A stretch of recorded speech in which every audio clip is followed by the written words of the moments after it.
Yeah, it was great. No, I love it every year. 150 of us go to Southern Indiana, my grandparents' house. 150 Holmes around. Guthries. Okay. We're the Guthries, All my right. mom's side. The Guts. And, yeah, it was lovely. I love this every year. It's always 95 down there.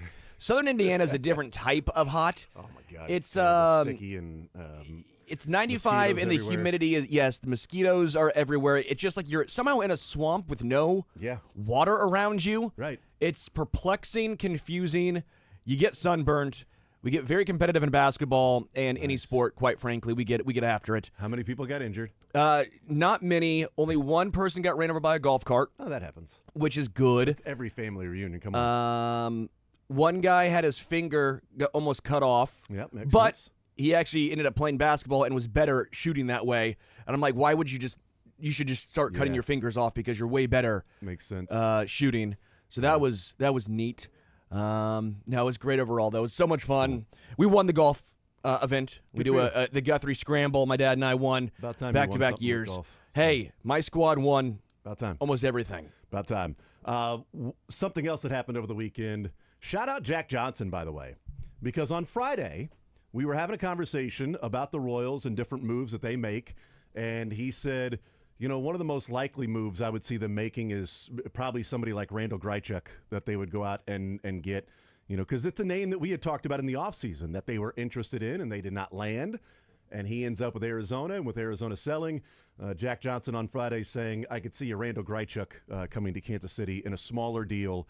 And what 5 hours later, maybe 6 hours, 7 hours later is what it felt like? Or was it Saturday that came down? I can't remember. It was Saturday. It's Friday or Saturday. I had a whole weekend of working outside in the 100-degree heat. So all of it runs together. So well done, Jack. Nice job. Way to read the tea leaves, see what was out there, and connect the dots for a Randall Grichuk. We can disregard all the wrong picks I've had too. So if I don't was, remember any of those. If I was 0 for my first 5, but I got this one right, clearly we can all remember this one here. That's right. Because you know what? It matters when you get the hit. Exactly. It matters when you get the hit. Just because that was a pinch hit situation, 8th inning. Guy went 2 for 4, nobody on and 2 singles. But 2 other at bats, he had bases loaded, nobody out, and he struck out both times. But 2 for 4, the guy's batting .500. Not bad. I'd rather take Jack Johnson coming through in the clutch. Cleared the bases. Double into the gap. Let's hope that Grichuk will do that from time to time with the Kansas City Royals. They need an outfielder with Jack Caglione going on the IL with the hamstring strain. Felt it in the outfield and then felt it a little bit more trying to run out the double play. And at least tells the trainer that he felt something back there. Chris Bubich to the IL with a left rotator cuff strain. These left rotator cuffs are killing me this year because Cole Reagan's still on the mend from his left rotator cuff strain. Why don't they just strain the non-pitching hand? I mean, that would be smarter. They're left-handed. Strain the right one. I mean, you don't even need it. Yeah, just the straining of the left side is just not smart for these left-handed pitchers. Crash Davis, if you're going to throw a punch, throw with your non-pitching hand, all right? Be smart. You got $1 million arm and a 10-cent head. But no, it's unfortunate with Chris Bubich with the rotator cuff strain. He didn't look right when he was out there. Cole Reagan's, we have said for a while, didn't really look right. And by the way, the last time Cole Reagan's pitched was June 5th. Oh. He's going to be reevaluated mid-August. It's 2.5 months. 2.5 months for Chris Bubich would be playoff time. Already playoff time. I mean, we're looking at August 1st now. You're looking at August and September. 2 more weeks after that, you're into October. What was the date when the Royals and Yankees played last year? And that's if it's as severe as Cole Reagan's rotator cuff strain. Sure. And I'm just trying to give a timeline that could be realistic here. Because, when you go online, it's like, well, Bubich with the left rotator cuff strain is on the 10-day IL. He could only miss 2 starts and then back in the rotation. I mean, he could only miss 2 starts. And Reagan's could have only missed 2 starts. Sure. But Reagan's has missed more than 2 starts. And let's see, the divisional series dates. October 10th was Game 4. So if you're looking at the same timeline roughly for Cole Reagans, for Chris Bubich, that would mean that he would be back after that series was over. But again, I think Reagans is more on the extreme side of the rotator cuff strain. I would guess, maybe I'm wrong about that, but I would guess Hunter Harvey was on the extreme side of what his Terry's major injury was, because we looked at Verlander and Max Scherzer. And if he had followed the timeline of that, it would have been like mid to late June. Yeah. When they came back. Instead, it was late July. It was 1 month later for Hunter Harvey. Nice seeing him pitch, by the way. That was nice to at least see him back out there. Looked good, and the report for him in bullpen was one of the nastiest bullpens they had seen. 99 on the black and 90-mile-an-hour splitter. That was pretty nasty. What do you make, though, of Chris Bubich? This one's really fascinating because he had talked about how he's been battling it most of the year. Yeah. And when that came out, that was a little startling to me. If he's battling it most of the year, that concerns me that they would take extra time to make sure that it's fully healed, especially if the move that they made with Lugo is twofold. One, it's because they aren't wanting to sell this year. I'd say maybe 3 or 4-fold. Who knows? Yeah. 2, maybe the deal that they were looking at, that people were discussing, wasn't near the value they thought they could get. And 3, it's, a move for the next couple of years. It's not just we're going to take care of Seth Lugo this year. It's what we had talked about, that come trade deadline, they should be looking at 2026 and 2027. Even if they're buying, it shouldn't be for rental players. Like, the bigger move shouldn't be a rental player. It's not Eugenio Suarez and moving Garcia to second base. Like, that's not the move that we thought they were going to make. It's not a Zach Gallen or something like, or a rental reliever or anything like that. Now, they've made a couple of rental moves, but they are on the smaller side with that. It's cash considerations for Adam Frazier and Andrew Hoffman for Randall Grichuk. And I'm fine with both of those moves. We'll see if anything else happens. But with Lugo, that move being made for the current and the future, they have clearly taken a lot of time with Cole Reagans. Like, they have, even along the way when it's like, oh, good news with Cole Reagans, but they're still going to reevaluate in August. Okay. Hunter Harvey, they took their time with Hunter Harvey. Now, Vinny Pasquantino last year, he was rushed back. I think Vinny, if that was in the middle of the season, when he came back, if that was June, I think he would have missed another 2 or 3 more weeks. I think he rushed back because it's the playoffs. Max Scherzer's return, the timeline we gave you with the Terry's major injury for him, that was the same thing as Hunter Harvey, was into the playoffs. So maybe he rushed back because it's playoff time, it's go time. That's what I'm here for, is to pitch in the postseason. Whereas Hunter Harvey, it's middle of the year. There's no reason to rush this guy back. And when he's ready, he'll be ready. Not a lot of minor league. Did he? No. I would say it was 1 or 2 minor league appearances. Rehab appearances. But I bring that up because I wonder with Chris Bubich. Now with Vinny, they said no extra damage can be done. Sure. It's a pain tolerance type thing, but there's not a risk of added long-term injury. With a rotator cuff, I don't think that's the case. I think if you've got I don't think you're trying to return early from a rotator cuff strain. I think you give that as much time as possible, especially with somebody that is in your plans for 2026. But if he's been fighting through it all year long, or at least some minor aspect of it, and now obviously it's affecting the velocity because his velocity was down 1.2 miles per hour. We saw the wildness that Chris Bubich showed in that final start. I don't know what that means, if that is a situation where his pain tolerance, if it is a situation where he's going to have to sit around 90, 91 versus 92, 93. The Royals are in a fascinating spot where they're trying to make these minor moves, and we understood how this year's starting pitching rotation could not feasibly be as healthy as last year's. We knew that the odds of that were very, very slim. They went out and brought in Rich Hill, which now that deal looks even more... Sorry, Dick Mountain. Yep, he's on the mound tonight. And he's been fine. That one start he had, it's always funny you look at 0-1, 1.8 ERA. Well, right. 3 runs because of the errors behind him. And now you're looking at Dallas Keuchel. Is that the next guy up? But then also, I know, Jack, you might have some more insight to this, but there's a few pitchers out there. The guy that went from Aaron Savali, maybe, maybe someone more of those minor guys that I don't think any contenders are necessarily looking for, where the Royals might have to take a look at just because they need someone who can eat innings in that fifth spot to try and tread water. Of course, now that all coincides with the offense looking maybe the best it's looked all season long for some sort of extended stretch. Jack, my view on this is if he's been dealing with this most of the year, I don't think it's something you mess with. I think they shut him down and they don't rush it back and they make sure that he is fully I don't think it's one to where in a couple of weeks it's like, okay, it kind of feels like it was earlier this year. Let's get back out there and pitch again.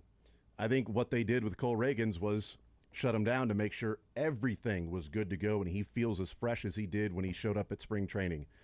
I think that's the case with Chris Bubic. Doesn't mean he's gone for the season. His shut him down till everything feels good could be 3 weeks from now, could be 2 weeks from now, could be 10 days from now. I don't know. But my view on this is if it's something he's battled throughout the year, that there's no reason to mess with it if he's part of your plans, that you want to make a run this year, but you also can't risk Chris Bubic and that arm for 2026 and maybe an extension for 2027 and 2028. Yeah, it's something you got to look to the future with, because this is someone who had Tommy John surgery. He was a reliever last year. You wanted to try him out as a starter again to stretch him out and to know that this is something he's been battling. Look, this is a major factor in wondering if he's a part of your long-term plan. If you want to give him that extension, because he's only got one more year of control, and then he's a free agent. If this is someone where you look at him and say, well, yeah, I mean, when he's going well, when he's healthy, he can be a guy that's top 10 in all of baseball in ERA and really spinning it and looking good and being someone you can count on to give you 6 innings every 5th day. But there's also a world in which he's always going to be bitten by the injury bug, and maybe he's better placed as a reliever. That's just something that has to come up in the conversation on extending him. Yeah. If you're going to extend somebody, as they just did with Seth Lugo, you also have to rely on the durability of that player. And unfortunately for Chris Bubic, though he has had a miraculous turnaround after recovering from Tommy John, this is another flare-up and another problem that you just have to worry about. And I'm right there with you. This team being 2 games under 500, there's not a rush to get him back out there on the mound. If he's not ready to pitch for the rest of the year, so be it. The focus for him needs to be on 2026 and how he can better himself to throw 170 to 200 innings, because that was something that was always going to be a stretch going into this year. He had thrown 30-some innings last year out of the pen. He joined in July, and now he was somebody being counted on to make 25 to 30 starts, and you're always going to see that wear and tear and that fatigue from a pitcher around this point of the year. I was going to say that was my concern the whole time with the Brady Singer move last year, or I guess in the offseason. Is why I still say I made that move for India. I would still do that every single time. But it was why my concern was so high, and I thought that people were overlooking what Singer brought to the Royals last year, and maybe even the past couple. He's not a high-end starter. He didn't have the upside that Chris Bubic has shown. He doesn't have that 2.55 ERA, but it was a guy that the Royals could count on taking the ball almost every 5th day, and you know that you could get, well, yeah, sometimes you get 4, but a lot of 5 and 6 inning starts from Brady Singer. If it was a bad team, you're getting 7. A good team, you're getting 5. But you knew overall you're going to get around that 170, 180 innings. Chris Bubic ends up, at least as of right now, with 116 innings. His career high is 130 back in 2021. Again, that's why you had in the ZOUs, I think the over-under for starts was 23, 22. Yeah, that's right. Around that number. I think he got the 2 more that he needed to get the over, which I think. Was it 19 and a half? Whatever it was, but it was close. It was right around this number because, again, great line by you because I appreciate it. We all knew that, again, this is a possibility. As Jack says, it's this part of the year where you really have to take a focus on. Yeah, we'll take a timeout. We'll come back. We'll continue rolling. On the other side, I do want to talk about and ask what the bigger development of the weekend was. I mean, any of 3 things could be thrown into it. The biggest development and storyline from the weekend here in Kansas City. Is it Lugo's extension, Chris Bubic's arm, or Josh Simmons being the starting left tackle for the Kansas City Chiefs? I mean, all of those were pretty big developments. One on the negative side, one on the, depending on your perspective of what you wanted to see the Royals do on the positive side, and one that could be a massive positive. But what's the bigger development? Because negative could also be part of the bigger development. We'll talk about that coming up next.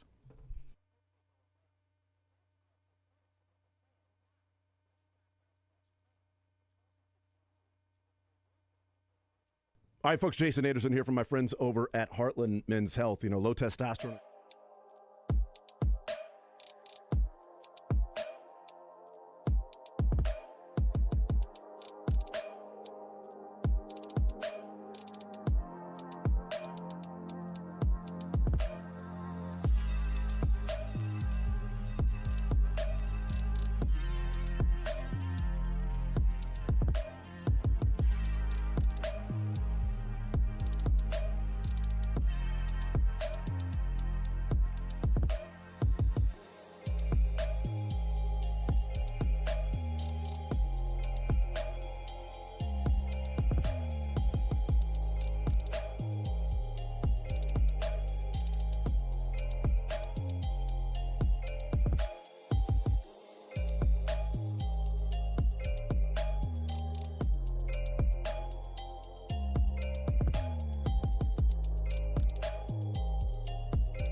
And they've been playing some great baseball since the All-Star break. They're 13-8 since the All-Star break. If you just look at the record since the All-Star break, they would lead the American League Central. they'd be in first place in the AL Central since the All-Star break. Why doesn't Major League Baseball do it like the minor leagues? Why not have two different seasons where if you win one of the seasons, you still make the playoffs? So they would be leading the American League Central, and the Detroit Tigers would be in a rough stretch with how badly they have played, where the Royals have gone from 14 games out to 8.5 games out. Depending on the next 2 or 3 weeks, I mean, the American League Central might be in play because the Tigers have been bad. When Scooble's been on the mound, they've been good. When Scooble hasn't been on the mound, they have been awful, like terrible. And that offense has gone dormant, which is what we were wondering about throughout the entire season is, can the Tigers continue scoring runs at the clip that they are with the makeup and the players on the team that they have, because Javi Baez has come back to earth. It's the 09 Royals. But Scooball is Greinke, where it's when this guy's on the mound, they're great. Unbelievable. And then when he's not so much. But just as a point on how difficult it is with the 5.5 game deficit they had at the All-Star break of making the wild card. They were 5.5 games out, and they were chasing 6 teams in front of them. 5 teams, and then the last wild card spot. They've gone 13-8. They've gained a game and a half. That's what's rough, is that they've gained a game and a half. Now, they have passed the Angels and the Twins, 2 teams that were in front of them at the All-Star break. Yeah. They have passed them. They are still trailing Cleveland by a half game after taking 2 of 3, which was good. They're trailing Tampa Bay by a game, and then they are 4 games behind Texas and Seattle that are tied for the last wild card. And so Seattle has the tiebreaker by virtue of head-to-head over Texas. I believe Seattle does have the tiebreaker there. But again, there's still 2 months to play. But just those are the teams in front of them. Seattle/Boston, because Boston and Seattle have been going back and forth with that second and third wild card. And then Texas, Tampa, and Cleveland. But even a 13-8 stretch resulted in a game and a half gain because Seattle and Boston. I mean, Texas is 9-1 in their last 10 games. Yeah. I mean, that's just it's dumb what they are doing, and they're going to be buyers here at the trade deadline. They're probably going to go and, I mean, heck, they may go get Clase. And if they do, well, then that means the Royals should be able to leapfrog Cleveland if Cleveland becomes a seller. Well, and what's great is the Royals can actually hit Clase, so that's good if they play the Rangers again. I don't know why. If you're a great reliever. It's weird. He went 1-1 in save opportunities on Saturday. Yeah. Saturday alone. And India got a hold of that one. And I believe Tolbert, was it how nice was the bottle of wine / whiskey that Tolbert bought India for hitting the walk-off after he got picked off at second? Man, It's got to be one of the nicest bottles that Jonathan India has ever been gifted. So when I was in Indiana, You were in India? My grandparents finally got Wi-Fi first year, so congratulations to them. Not great Wi-Fi, shockingly, not great. But so I was trying to watch the games. It was hard, so I listened to almost all the games just on my phone. I just listen to the audio, and so I'm just screaming beside myself at Tolbert. I'm like, "What are you doing? You got one job. How can you get picked off? This is your gig. This is your thing." That's been the frustration. He hit a home run though, at least. So that kind of does that even it out? Like, you're not supposed to hit a home run. I mean, you're not supposed to get picked off. So they wiped the slate clean. The home run was in a game that was already won. Fair. And the pickoff was a game in which they were trailing and they needed that run. It looked like they were going to end up losing that game, but still. There is a frustration of some of those little things, obviously, because those little things become big things if you continue to do the little things poorly over and over again, and the base running on this team is god-awful. The number of toot lands on this team is ridiculous, and John Ray's got to be able to put down a bunt.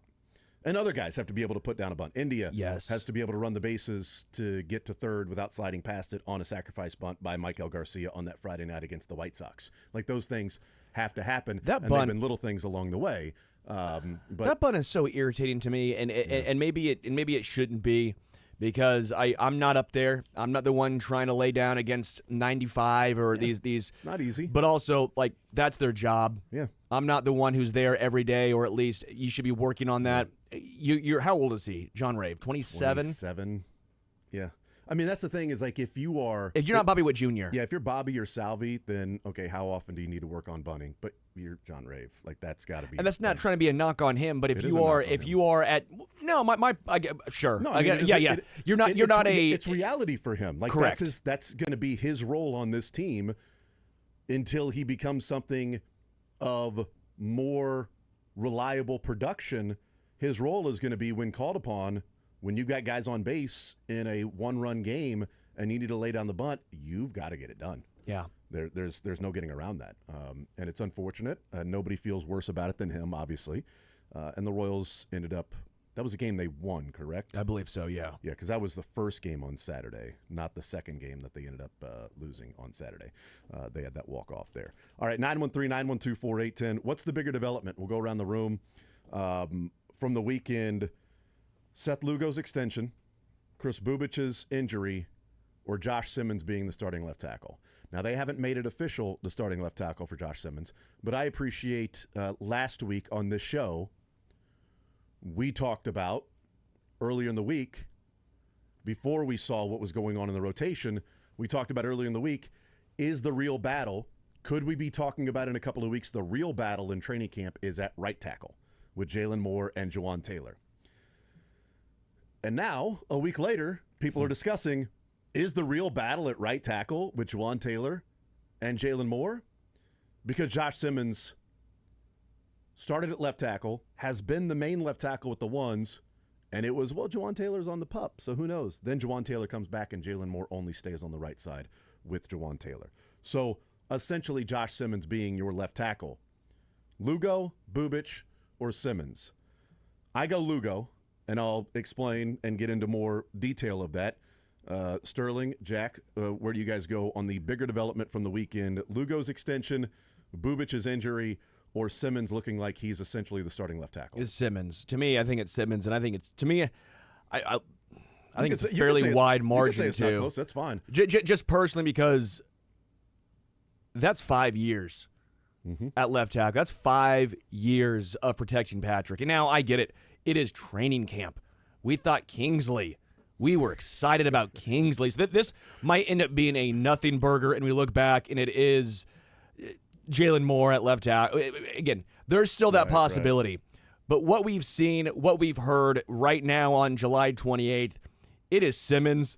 And to me, it's Simmons by a landslide. And maybe that's my optimism level, where it's the Alberto Mondesi, where it's like, but what if? Look, the potential. I know what Lugo is. I know what Bubic is. How good can this team be if Mondesi just carries over his September? Because he's only 25 years old. I mean, he's only 24 still. If Mondesi could just do that. Mondesi was Captain If before Justin Herbert. Yes, before If Man himself. Before If Man, Justin Herbert. And now apparently George Kittle was If Man for that little bit when they said that Kittle would be better if he had more receptions and touchdowns than Kelsey. And I'm like, makes sense. Sure. Yeah. So why didn't he? Why did he get injured then? Right. But yes, to me it's Simmons because although after Tahoe, we're not we don't speak. I love George Kittle. I love George Kittle. And we've all. I love you, George. The only speaking ill of George Kittle that we've ever done is really just joking about him going, "Hey, George," in the Super Bowl, and the fumble happened behind him, and he was, "Hey, George, what's up?" And then George Karlaftis lands on the fumble. The ball was loose, and Kittle's having some fun in the Super Bowl. So we've had some fun at his expense, but he was awesome. Yeah. In the 7 or 8 minutes that he gave us when he had 3 minutes, it's like I got 3 minutes. I'm like, that's fine. Let's talk about your family and your wife and being on receiver and you meeting your wife. Let's see how quickly you want to cut it off and be like, no. Let's not talk about family and behind the scenes stuff. He gave us 7 or 8 minutes. Jack, what do you go with? He says it's Simmons by a landslide. I go Lugo. You got to go Bubic. But no, what do you go? I would probably go Lugo here, mainly because in your face, Sterling, you dumbass. It's just that training camp always bugs the hell out of me. Just because it's designed the same way spring training is designed to get you to buy into something, maybe more than you need to. Now, I will say this. Josh Simmons has been raved about not just by Chiefs personnel, it's been national. Mm-hmm. So there is a really good upside chance we are talking about finally the future left tackle for Patrick Mahomes in Kansas City. The only reason I would say Lugo's deal here is that going forward this week, we know what the Royals are doing. They apparently appear to be in buy mode. They're not going to sell. Lugo was their number one trade chip, and they decided to keep him here long term. And I'm not sure this would be a move that the previous regime would have gotten done. You look at Seth Lugo and say, well, we really like him. We believe we can re-sign him in the offseason. You don't trade him, and then he walks in free agency and you don't get anything for him other than that draft pick that you could have gotten, assuming that the qualifying offer was rejected and he signs elsewhere. But still, I see the upside with Josh Simmons. It's incredibly exciting knowing how awful the left tackle play was last year. And if he's fully healthy and all of this is for real, you're not talking about somebody that's just a league average left tackle. You're talking about it of this guy being maybe an all-pro in the future, being a multiple-time Pro Bowler, and being looked at as that guy of how in the world did once again a player like that fall to Kansas City? I would say if we watched preseason game number 1, let's say it's preseason game number 1 or 2, and Simmons went out there and was just stonewalling whoever he was going up against, I'd probably go Simmons at that point. But the reason I go Lugo right now is, one, it is early for Simmons at training camp, although I am having to do the Bart Simpson writing on the chalkboard of I will not overreact to training camp clips. I will not overreact to training camp clips. I will not overreact to training camp clips. I will not overreact to training camp clips. But my God, did you see him against Omenihu? I mean, Omenihu had no chance. Yeah. He was toast as soon as Omenihu started to turn the corner. Just done, shut down. But what about Karlaftis? It went right by him. Shut up! Why are you bringing up bad stuff? What about the Omenihu and FAU and things like that? So those things are of value to a degree. But the reason I go Lugo, and I think it's close, but the reason I go Lugo is I think there are multiple messages here. One, there's the actual impact of keeping Lugo around for a couple of years. Yeah. Whereas there's the impact of Josh Simmons being the left tackle of the future, and Kent Swanson on Thursday saying, when I asked Kent, I said, look, Patrick Mahomes is 5 for 5 in having a different left tackle in the Super Bowl. We know he's at least going to be 6 for 6. But does he go 7 for 7 or 8 for 8? And he said, I'll do you. I said, the next 2 Super Bowls he plays in, will he have the same left tackle? And Ken Swanson said, I'll do you one more.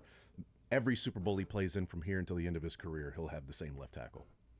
At least the one that is supposed to be. Like, injuries sucks. Eric Fisher was the starting left tackle until, the second half of the AFC Championship game against the Bills when he ruptures Achilles. That sucked. So that's how much Ken Swanson believes in Simmons. But I think there's a bigger picture with Lugo here, too. I think there's a few messages that it sends. I think it sends a message to the fans, first and foremost, that they aren't just looking at, well, we're just going to, trade him.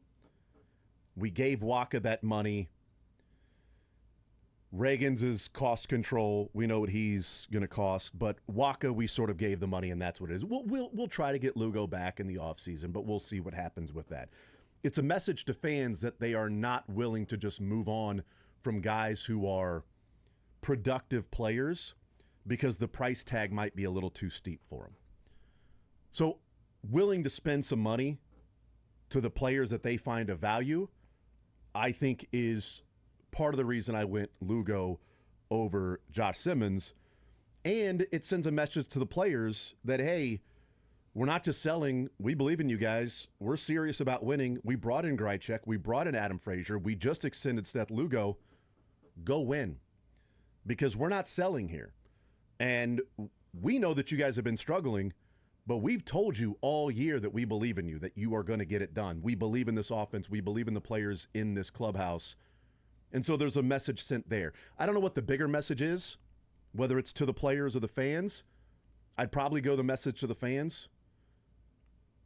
There's a part of me that is a little cynical, and a message to the fans is also, hey, vote to approve our stadium. We're paying Seth Lugo and Michael Waka. But there's a real commitment in the fact that they're going to have roughly $50 million next year locked up into 4 pitchers on their team. Lugo, Waka, Reagans, and Bubic. Because Bubic is entering arbitration. Reagans, by the way, is going to be the cheapest of the 4. Yeah. Because Lugo's going to be 20, Waka's going to be 18. Bubic is going to be anywhere from $6 to $9 million. It might pull back now with the strain, with the rotator cuff. So it might drop that value a little bit. So let's go on the low end. Let's say Bubic is $6 million arbitration. If he pitched the rest of the way, he could be $8-9 million arbitration. But let's go 6 because of the injury. Well, Reagan's is only 4.6. So you're looking at roughly $50 million in those 4. And when we go back to 2023, there was one player on the Royals roster with more than $10 million a year. Only one. They're going to have 2 different pitchers, and that was Salvi. Yeah. They're going to have 2 different pitchers that are going to be making at least $18 million on next year's payroll with Waka and Lugo.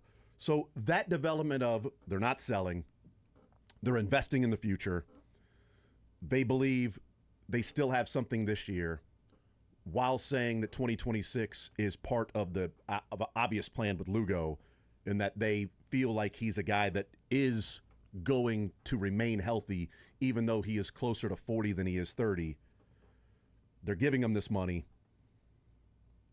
That's why I went Lugo over Simmons. And by the way, watching the clips at camp, I just want to juxtapose the comparison and the views we were having last year of Kingsley, because it may be a couple of clips last year of Kingsley, but I think it needs to be pointed out. As much as we were excited about Kingsley and we heard from the Chiefs, and Louis Riddick was talking about it and like, well, steal of the draft, Kingsley Suamatia. Well, where's Louis Riddick hearing that? You know, he's hearing it from the Kansas City Chiefs and his relationship with Brett Veach and Andy Reid. But we had video last year at camp that we didn't want to overreact to because it's just video. And I brought this up a couple of times, but I remember us discussing, think about this in trying to do some mental gymnastics on Kingsley at left tackle. We were discussing how much better Malik Herring might be this year because he was beating Kingsley in one-on-ones. Oh my gosh, that's Simone Biles level gymnastics. Yes, I mean we were wrapping ourselves into donuts in and not donuts but pretzels. We were pretzeling our mind trying to weave around the. I mean, is this a breakout year? Look, Malik Herring looks pretty good. Well, he's going up against Kingsley. Well, yeah, but he also had that stunt where he beat Trey Smith.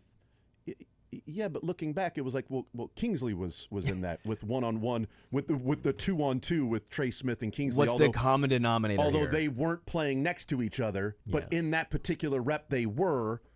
And then Malik Herring wins from defensive end to defensive tackle stunt, but then it looked like Trey Smith was having to overcome. But it's like, he's a rookie. We're not seeing that with Simmons. So I do think there's maybe an added element of don't read too much into training camp clips. Sure.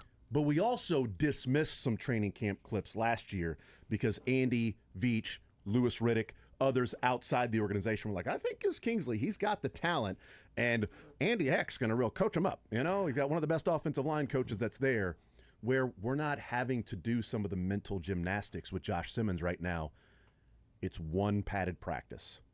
But in that padded practice, he looked better in that one padded practice than he did really at any point that Kingsley did in any of the padded practices last year at left tackle. So that's an excitement for me for Josh Simmons.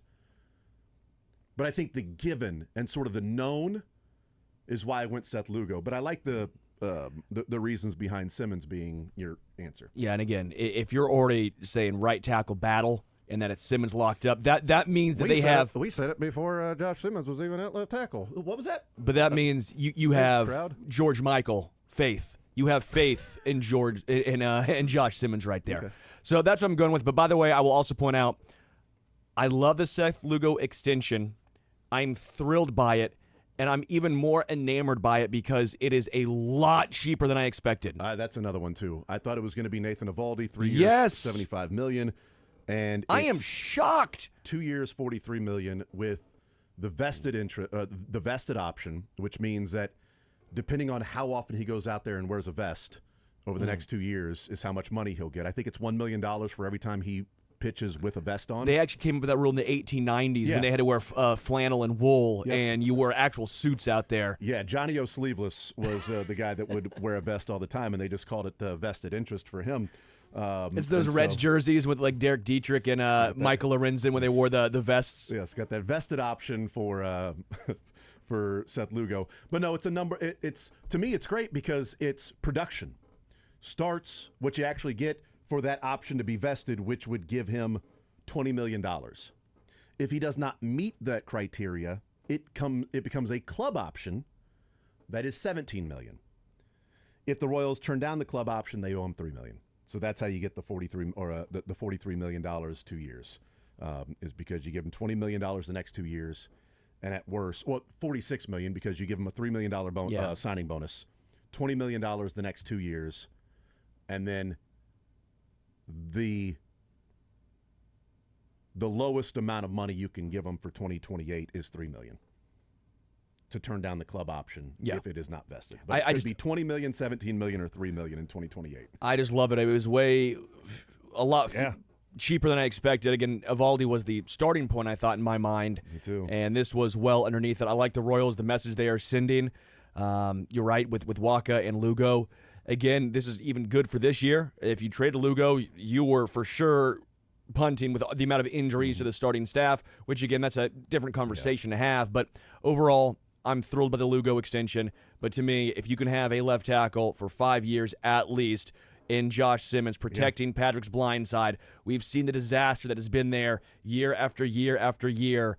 Give me Josh Simmons. If he's that good, then it ain't going to be 5 years. It's going to be 10 years Correct. For Josh Simmons at left tackle if he is that good, because you don't let those guys walk. Rashawn Slater just got a big deal. Ronnie Stanley re-signed. The guys that are walking, Dan Moore and Jalen Moore were the two bigger ones on the free agent market. Dan Moore wasn't good, and the Titans overpaid. And Jalen Moore was a rotational backup, and he got, many would say, overpaid. But that's what happens when you're on the open market. We'll take a timeout. We'll come back. More Zone next.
And now we'll hear from Clark Hunt. He will be talking today as well.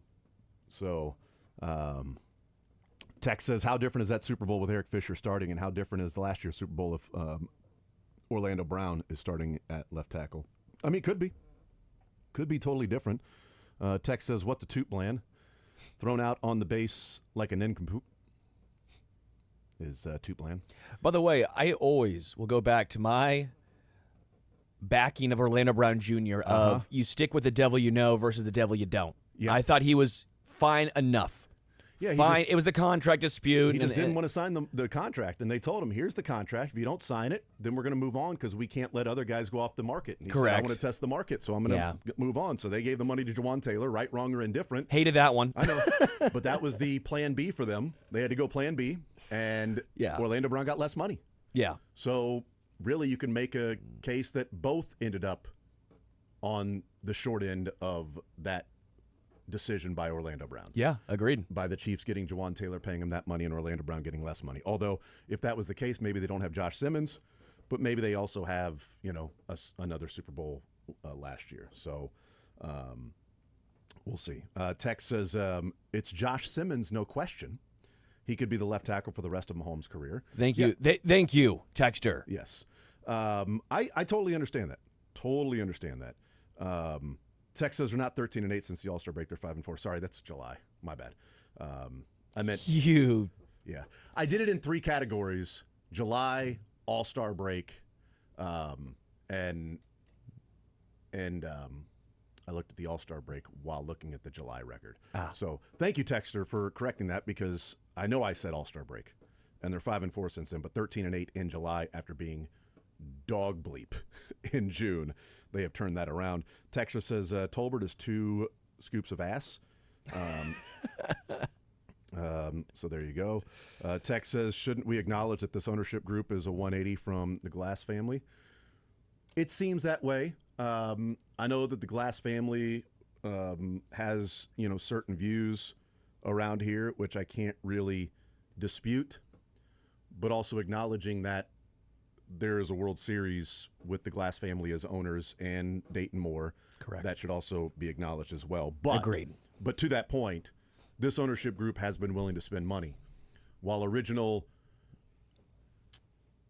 allegations of being cheap in that 2023 offseason, 2022 to 2023, when it was the hot stove and there was nothing hot about the Royals, and then it was an evaluation season for 2023, and J.J. Piccolo said, we're not going to spend money to spend money. This was the winter of 2022 on into 2023. We're not going to spend money just to spend money. We need to find out what we have and what we don't have before we know what to spend money on. 2023 was an evaluation season. They went into that offseason, got Waka, got Lugo, Hunter Renfrow. I liked the move at the time because you were taking a chance on somebody and you didn't have anything there. I did too. It didn't work out, but they went 2 for 3 in that. They tried to rebuild the entire bullpen. They got John Schreiber out of it, while throwing numbers at the bullpen. They found John Schreiber still a part of this. They trade for Harvey, trade for Urseg along the way. So what's happened since then is it shows that JJ wasn't just blowing smoke. Sure. In the 2022 offseason of saying, look, we're taking over, revamping a lot of stuff. We're not going to spend money just to spend money. We need to know what we have and where we need to spend money and be smart about it. And 2023 wasn't great because, fans were upset. You couldn't watch the game. They weren't winning. Ownership's cheap. Does Dayton extend Seth Lugo like this? What do you think Dayton would have done? If we're going from previous regime to now, no, I think so. Honestly, I think he would have let it play out. Yeah. I think he would have just kept him on, not traded him, and let this year play out. Yeah. I like Piccolo. I do. Tech says the Seth Lugo extension is the biggest sports news out of Kansas City this weekend by far. Ooh. See? And then it goes into another different points that I don't have time to tell right now, but we'll get into that as well. Chiefs next.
I think it also shows that, cut the hair when you're up in St. Joe because it's freaking hot. And let me just tell you, as someone who's never had longer hair, has always kept my hair pretty short. Keep your lettuce tight. And, growing it out and having much longer hair now than I've ever had, doesn't mean it's long, but much longer hair than I've ever had, working on laying concrete over the weekend, which is, digging out the area, tamping it down, building the border around it, laying the gravel, all of that stuff, and then with longer hair, much hotter than I remember. It was. I'm like, man, I feel like I need to shave my head right now. So I think part of that could be, but also, what, I like the text more than anything. It doesn't say anything about how hot it is in St. Joe. It shows that Kelsey is motivated, that even his head is in better shape. Even the hair is in better shape. Someone was trying to book a tea time for Saturday right now, and someone goes, all right, I'm going to book it right now. Sterling is busy comparing Seth Lugo to Josh Simmons on the radio for some reason. I love that.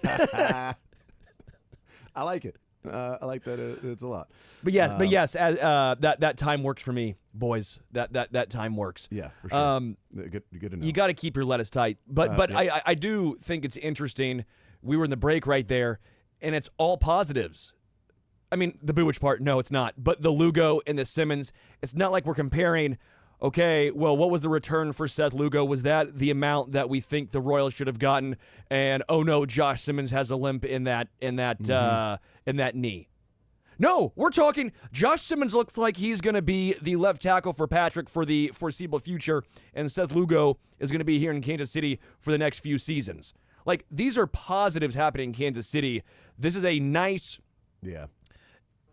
time to be a Kansas City fan of the Royals and Chiefs. I know the Royals right now under 500. They're fighting for a spot in the wild card, but still, we're not talking 100-loss seasons anymore. We actually have optimism. There's actually something entertaining. It's not only training camp. The Royals are at least somewhat keeping our attention. We can't say that always during baseball season.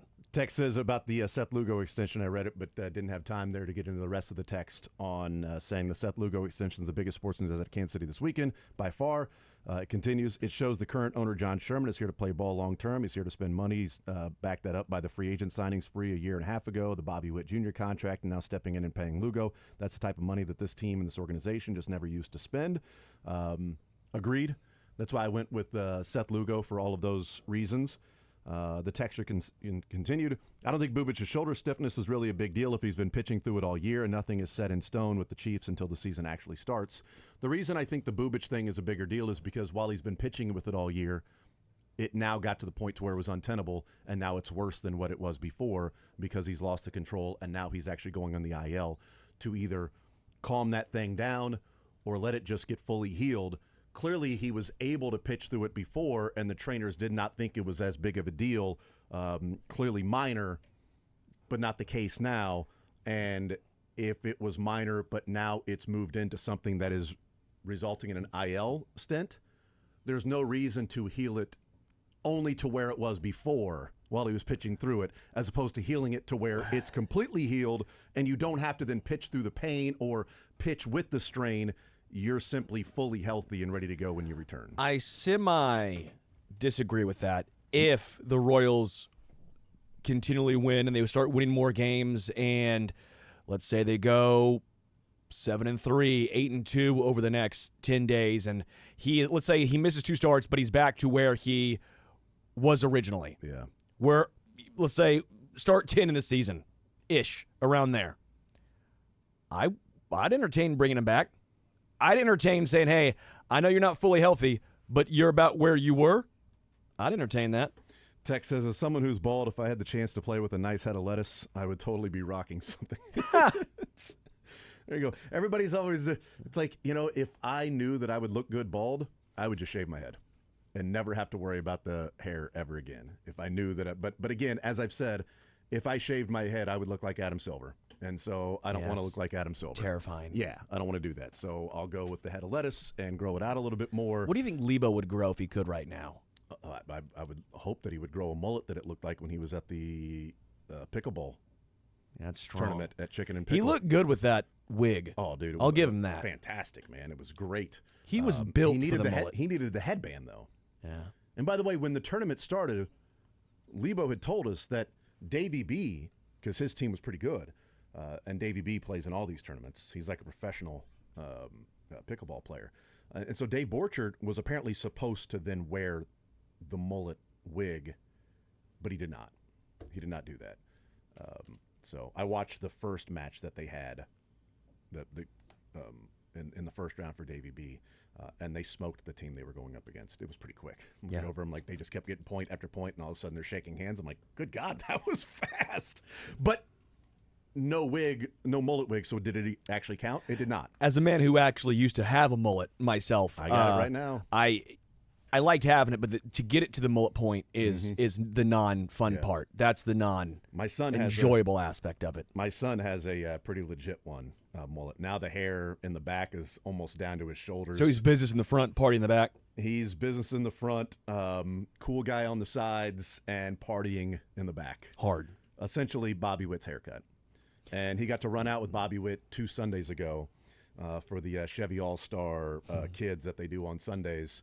And my daughter ran out with Jonathan India. That was awesome. That's awesome. She's now a big Jonathan India fan. Talk about great hair, that guy. In fact, she said yesterday, or Saturday, when India hit the walk-off home run, we were all watching, and she was like, was that India? Was that my guy? That's your guy. And she goes, I know everybody in this family's favorite player is Bobby, but India was so nice to me. He's my favorite player, so I hope you guys don't get mad that I like India. I'm like, root for whoever you want. I said, we love Bobby. We love Salvi. You know, we love a lot of the different players. If you want to root for India, whoever you want. She goes, okay, that's my guy. No, I love that because you're going to look back and he's going to have played 2 seasons probably in Kansas City, and that's going to be one of our favorite Royals. She will follow India's career, the rest of his career, because of how nice he was to. I think he was very nice. Like, he was helping her because she wore a hat. Sure. So he was helping her with her hat to take it off to put it over her heart for the national anthem. You know, she's got the ponytail through the hair, and so he's sort of helping her take it off and talking to her about that and signing the autograph and, helping her put the hat over the heart. And then after it was over, helping her put the hat back on. I'm like, dude. That's how you get good at Sporkle. This is amazing. Or whatever the other game is. I remember Sporkle growing on the laptop. I can never be mad at Jonathan India for anything he does on the field ever again. Make all the errors you want. Everybody will certainly be more upset than I will at that time, because I'll remember just how nice he was. And then the point of the story was my son runs out with Bobby, which was pretty awesome. That because you get 1 of 8, and it's like, oh wow, or 1 of 7. You got the middle infield right there, infield and outfield, and which is why I think it was Bobby, because they were brother sister. Oh wow, so you got the system right there. You're not going catcher in left field. Good luck. Wasn't the plan, but he goes, I'm growing my hair like you, to Bobby Witt, and Bobby goes, oh, that's cool. Signed the baseball that he gave him. And then my son also took this kid, he took a Ziploc bag we looked at the lineup that day and who was going to be playing infield and outfield, and he took a Ziploc bag of every single player's card. Oh, awesome. To where then they tell you who you're running out with before you go down. So when we're meeting outside, they were like, hey, you're going to be running out with, and she asked Jewel, she goes, do you want to guess who you're running out with? She goes, Bobby. And she goes, you're right, you're running out with Bobby. And goes, oh, wait, sorry. And then looked at Everett and go, you're running out with Bobby. You're running out with India. I said, Jules, India, it's the guy we were talking about that has longer hair than you. We were just talking about India with the hair. It's great. So then he's like immediately go into the bag and was like, okay, Jules, here's a Jonathan India card. Awesome. All right, I'm going to get my Bobby Witt rookie card and take it out of the case. That's great. And put it in just like the little penny sleeve. Did he hand Bobby a Chase Utley-esque card like he's Rob? He did. McElhaney? He did hand him a note that said, do you have a good relationship with your father? Me neither. That's something we can talk about. Well, hold on, Everett. What are you talking about? I brought you to the damn game. What are you doing? Maybe let's have a catch. I do want to go back to Bubic really quickly. I know we're waiting on training camp here, but why are we talking about Bubic? He didn't talk to any of my kids. Does your thought process change if the Royals continuously make ground and let's say Bubic will not get fully healthy? He would have to be shut down for the season to get fully healthy, but he can return to where he once was with the slight strain, the slight issue. That's why, and let's say 3 starts. He misses 15 days. That's why I brought up the Max Scherzer, is because Max Scherzer returned probably certainly quicker than what Hunter Harvey returned with the same injury, because Max Scherzer at one point was he's done for the year, just as Vinny at one point was done for the year. Scherzer comes back because it's postseason time. Vinny comes back because it's postseason time. If Bubic gets to the point to where he can manage it and the Royals don't feel like it is potentially further damaging to any other part, that he's not going to favor the shoulder and hurt the elbow, right? Or Reagan's favoring the groin, hurting the shoulder. That it's not going to be that. Then I'm perfectly fine with him coming back to where he was pitching through it, as he said he was pitching through it most of the year. Then I'm perfectly fine with that, as long as there is an understanding of there is not a potential for further injury of this.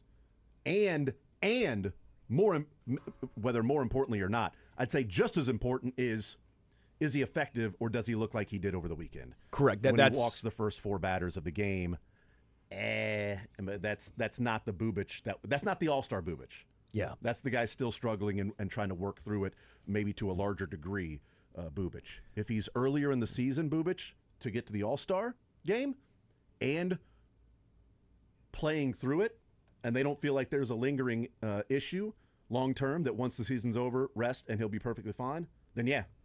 Let's do it. Rock and roll. Let's roll.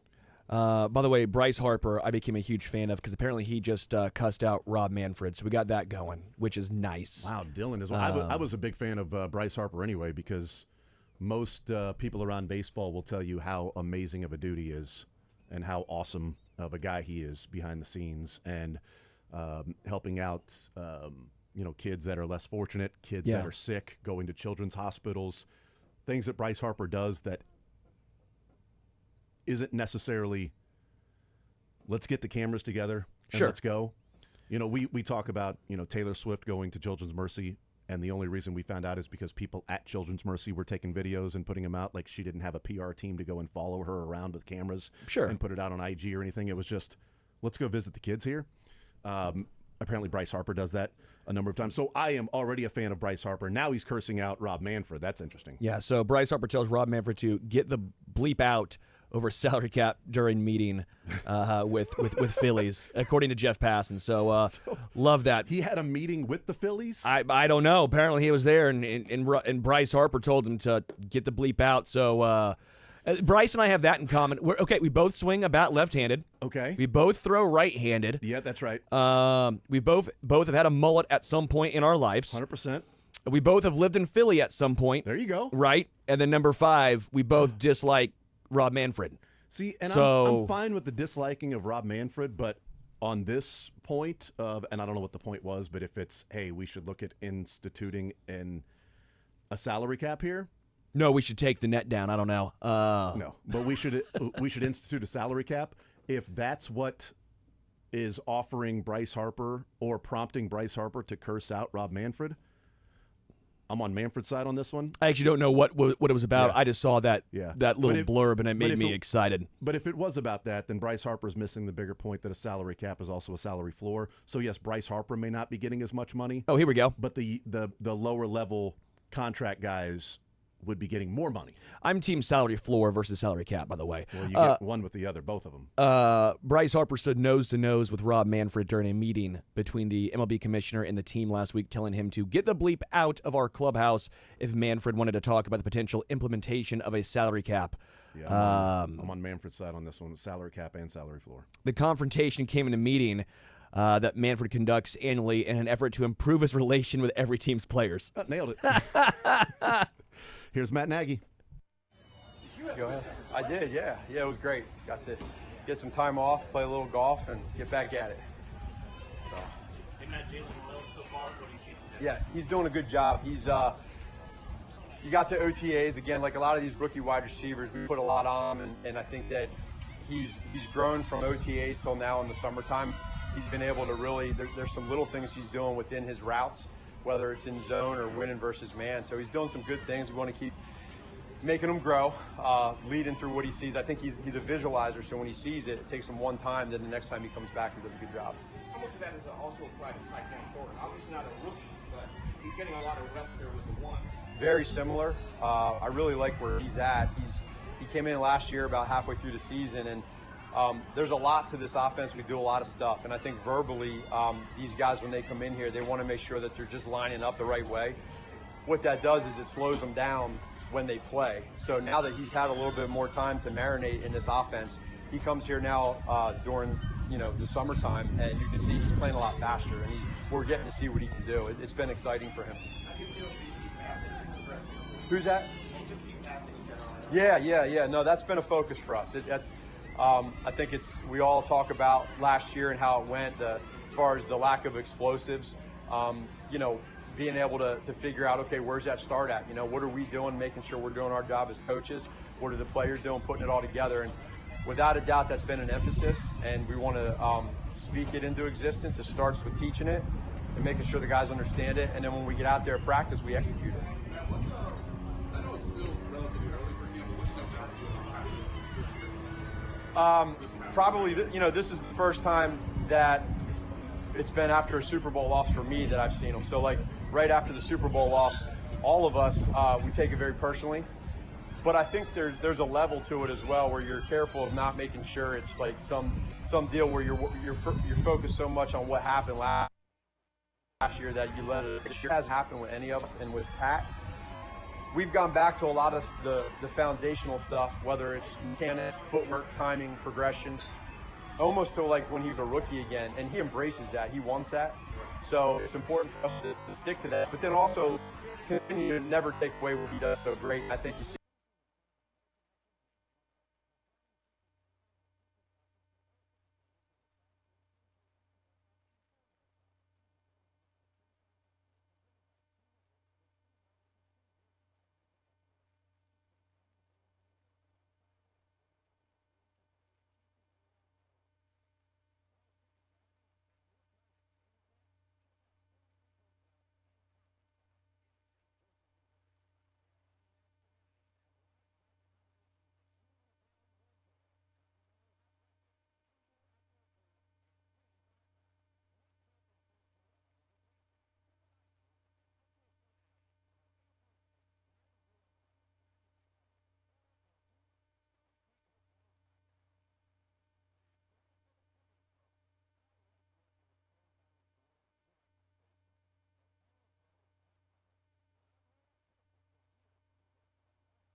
far. It's been really good.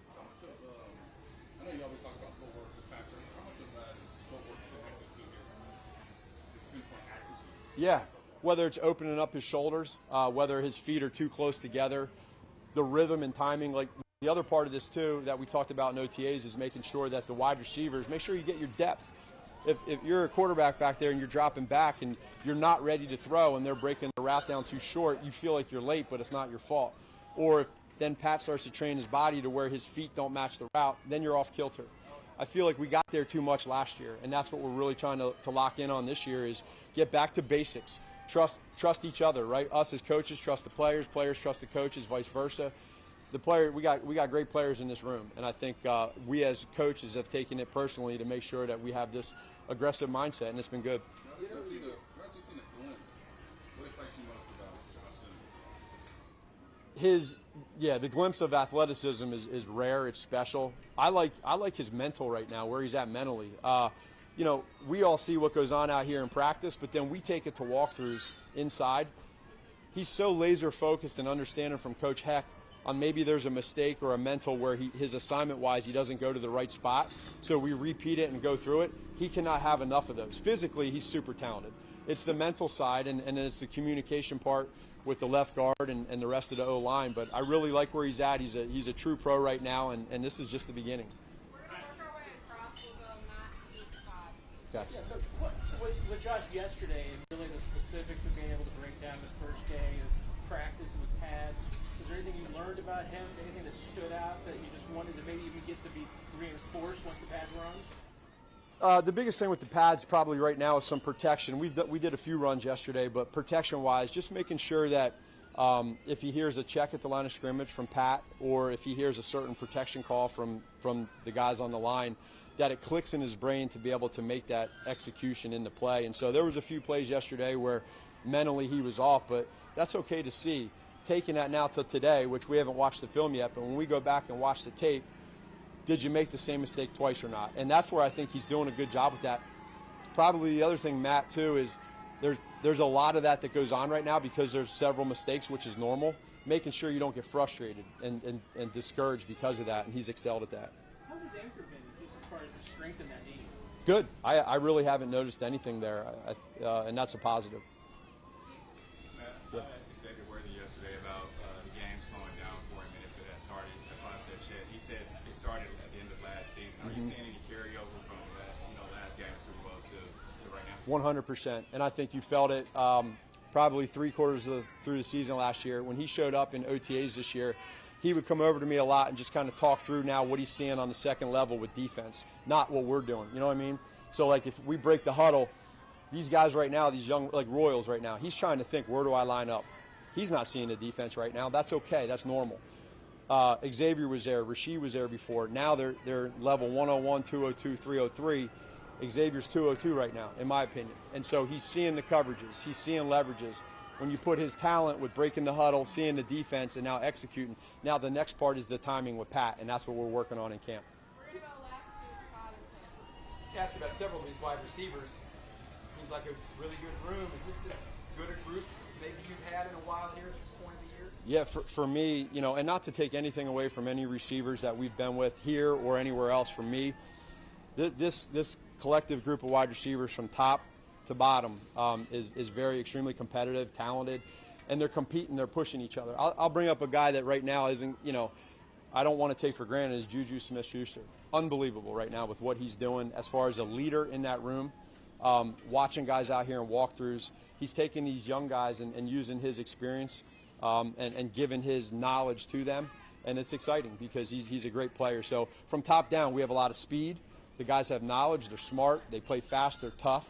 Now it's just the timing with Pat, and we're excited to take this aggressive mentality every day in practice and then take it into the season because we're ready. We're locked in. Last one, Sarah. Yep. Going back to that mentality that you were impressed with by Josh Simmons, could you just kind of put that in perspective? Like, how does that stack up to maybe other rookies' mentality this year or years past that you've seen? How does he compare? Yeah, I think he's really at the top right now from what I've noticed. Now, we won't know this until we get into the preseason games and then we get into the season to truly be able to evaluate where he's at. But right now, I like where he's at. He's doing everything he can possibly do at this time to accept coaching, to be able to try to be the best rookie he can be, best teammate he can be. And then you got to be physically tough, which he is. You got to be athletic, and you got to be able to handle, coaching, and he's done that. So you put all that together, I think the sky's the limit for him. Thank you, Coach Knight. All right, thank you. All right, there's Matt Nagy. We'll hear from, we believe, Hollywood Brown coming up next, and a lot of talk there about Josh Simmons, which we'll get into, and things that Matt Nagy is seeing from Josh Simmons. No issues in his anchor and his strength in the leg. Hasn't even noticed anything like that. But the athleticism is rare and special. Right now, it's the mental reps that he's getting and some of the mistakes that he may have made in pads with checks and audibles and protection at the line of scrimmage that maybe he was off on a couple. Now go watch the film, then go to practice today. Did he make the same mistake twice? Here's Hollywood Brown. You just talked to Coach about the receivers room. He loves it, top to bottom, mix it young and old. What are your thoughts about everyone you guys have in the room right now? I feel like we meshed together really well on and off the field. We like brothers, so when we out there playing with each other, it's a lot of fun. You feel like you guys have everything you need to do what you'd like to do on offense, getting the ball deep? Oh, yeah, definitely. I feel like we all can play every position all over the field, so it makes it hard on the defense. How would you think about your body now compared to the end of last season when you came back? How's it different health-wise? I mean, a lot better. Those guys played the whole season, and me coming in, trying to catch up to speed. Did a great job. Coaches did a great job, but now I feel a lot more prepared. This your second year working with Bobby Stewart in the offseason. How has that helped you prepare going in, especially into this season? The biggest thing is being healthy. You know, I done learned a lot from Bobby, and just carrying it through the season and knowing that, you know, it's an everyday process. Sometimes with an injury like yours, it's one thing to get over the physical part, but another thing to just feel good and cut loose mentally. Was that been easy for you, or did you have to look at that at all? I'm a big believer in God, so honestly, when I'm on the field, I'm not even thinking about nothing but football. Marquise, you obviously been around a couple of teams and shared a veteran in this group. Now, what have you really tried to instill in the younger guys like Rasheed and Xavier just going into this year, now that you're more familiar with the offense and just the systems? I think just taking it day by day, enjoying the process, enjoying the guys, enjoying the teammates, because, you know, it moves fast. So that's what I've been preaching. Let's enjoy every day. Let's win every day, attack every day, and get better at something.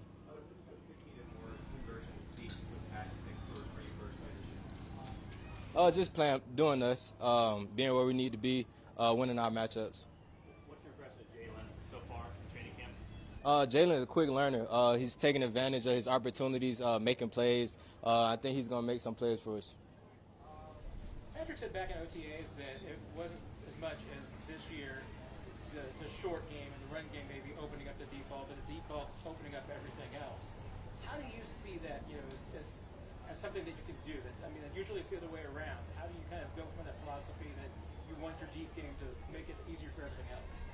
I think it's no secret that we're fast and we can fly. So, it's no secret. If you're not respecting it, we can run past you, and I think that just opens up everything underneath. Is this the fastest receiver group you've been with? Oh, yeah, definitely. We got run 4.21, and me, you know, Thor, so we're pretty fast. Last couple. Thanks, Hollywood. Yeah, thank you. All right, there's Hollywood Brown, and yes, they are fast. They definitely have that, and we'll see what the connection will be as camp progresses and getting all of these guys on the same page. And as Matt Nagy was asked about, one of the best wide receiver groups that the Chiefs have had since he's been there. I think it's the best overall wide receiver group that Patrick Mahomes has had from top to bottom since he's been the quarterback. You know, going back to Tyreek Hill and Sammy Watkins and McCole Hardman and Demarcus Robinson and Byron Pringle and players like that. When you've got Rashee Rice, Hollywood Brown, Xavier Worthy, Juju, and Jalen Royals as your top five, feel pretty darn good about what that is, and whether that be Tyquan Thornton as your sixth or Remigio as a punt returner in your sixth. Yeah. Or Sky Moore, whichever. 1 through 6 is probably as solid and deep and competitive, talented as Mahomes has probably ever had. More so than when we talked about how can you release and try and trade Amir Smith-Marset. I mean, remember those years, and that was a little different because those were a lot of unknowns. Those were all potential guys, basically 7 dudes deep. This is a lot more known quantities. Rashee Rice has done it. Hollywood has done it. Xavier Worthy now has done it. Yeah, 2023, they opened the season with MVS, Rice as a rookie, Kadarius Toney, Sky Moore, Justin Watson. Gosh. Like that was Justin Ross.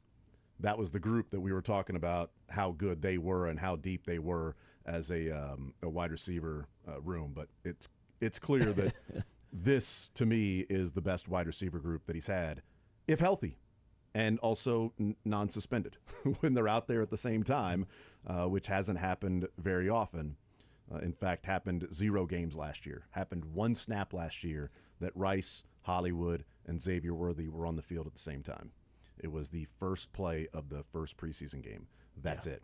Because when Hollywood got back, Rice was gone. So they have played 1 snap together. And boy, what a great play it was. It was just an easy 15-yarder.